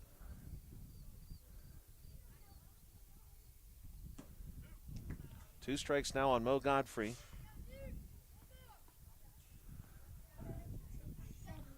Well, obviously, I'm not the first person who asked this question.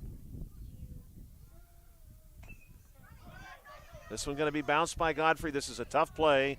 Ball sort of died in no man's land, and Mo's got a single. Well, this is just the type of inning you need for the Expos, Josh. First 3 batters on without an out. Right, I would say so.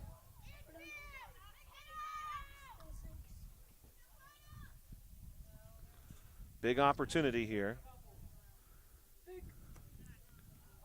Connor Jackson's had a good game tonight, too. Jackson, 2 for 2.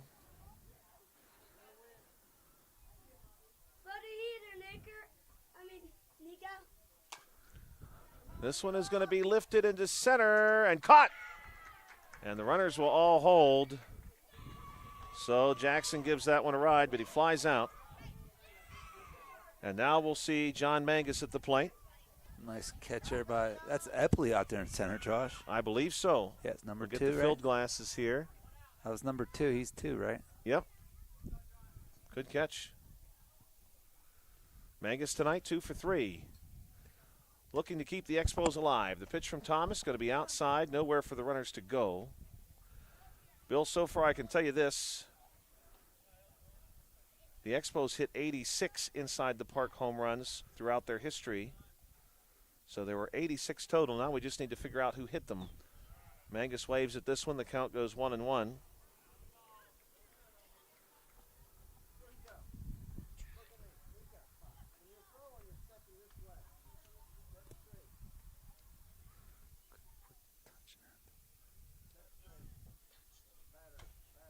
This one hit on the ground. Foul ball down the third baseline.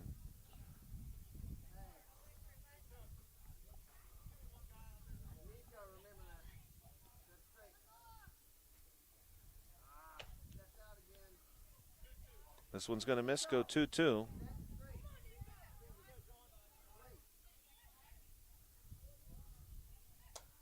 Fouled back.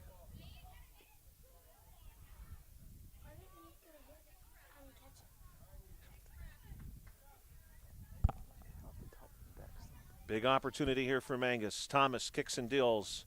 This one goes outside, and it's a full count now on John Mangus. Bases are loaded, one down. Top six, the Expos just looking for opportunities here to keep this going. This one fouled back.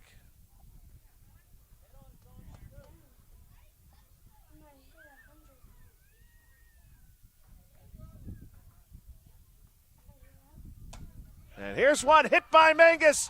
It gets down into left center. The Expos score one. They're going to score two. Mangus around second. He's pushing for three. Now we've got players caught up. Somebody is going to have to give here. Mangus in a rundown. Now Mo Godfrey is going to try to go home. The throw gets away and Mo scores. And now Mangus scores.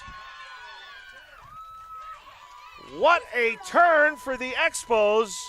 4 runs in one shot. And it's 15-10. Well, there we go, Josh. There's an inside the park for the Expos. That's number 87. I mean, number 87. I mean, I was on a couple errors, but we'll still call we got to call it. We got to call Grand Slam, Josh. It's a Grand Slam inside the park. The first inside the park home run the Expos have hit since June 20th of 2003. We just saw it. 23 years ago. Right? Wow. Arlo Vale with a 1-2 count. Pitch on the way to Arlo. This one's going to go up high, 2-2.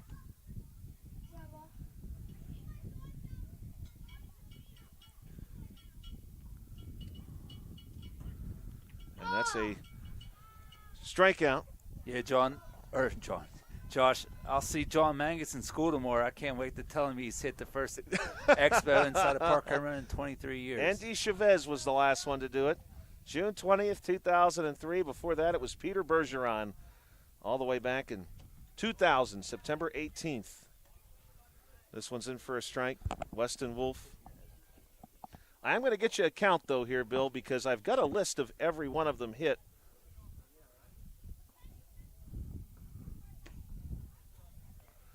And I got to tell you, too, Bill, I think that first number I gave you was incorrect because that is not the number that baseballreference.com has, and I tend to trust it over anything else.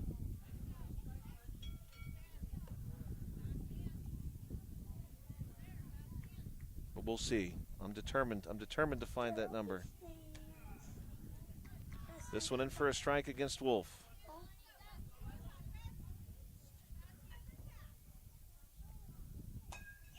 This one is well struck by Wolf and caught.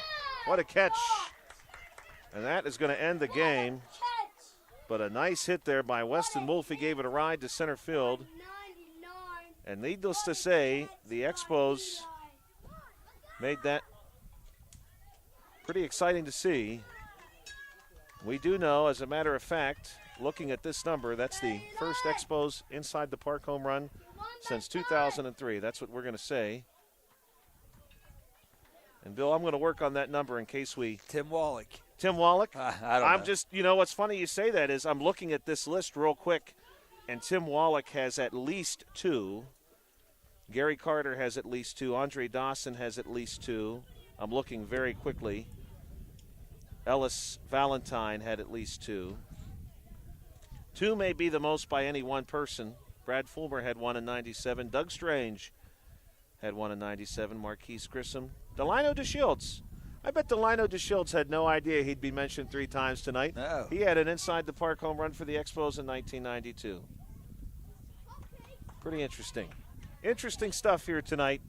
And a good game between the Pirates and the Expos. Definitely some really memorable plays in that one, both defensively and offensively. This broadcast was a cooperative venture with Township Supervisors Bob Schiffbauer, Rick Vernon, and Jason Scott, along with Armstrong and Breezeline Cable, plus our friends at CUTV, including Gary Smith. You have been watching HARC Baseball 10U on the South Union Township Sports Network. We're going to be back with you next week. Tuesday and Thursday is the plan next week. And we're eventually going to get to all of the age groups, so don't worry about that. If we have not got to you yet, we are going to get to you. I need to set my HARC rules and bylaws out to dry because it took on some water tonight, although we just had a passing shower or two.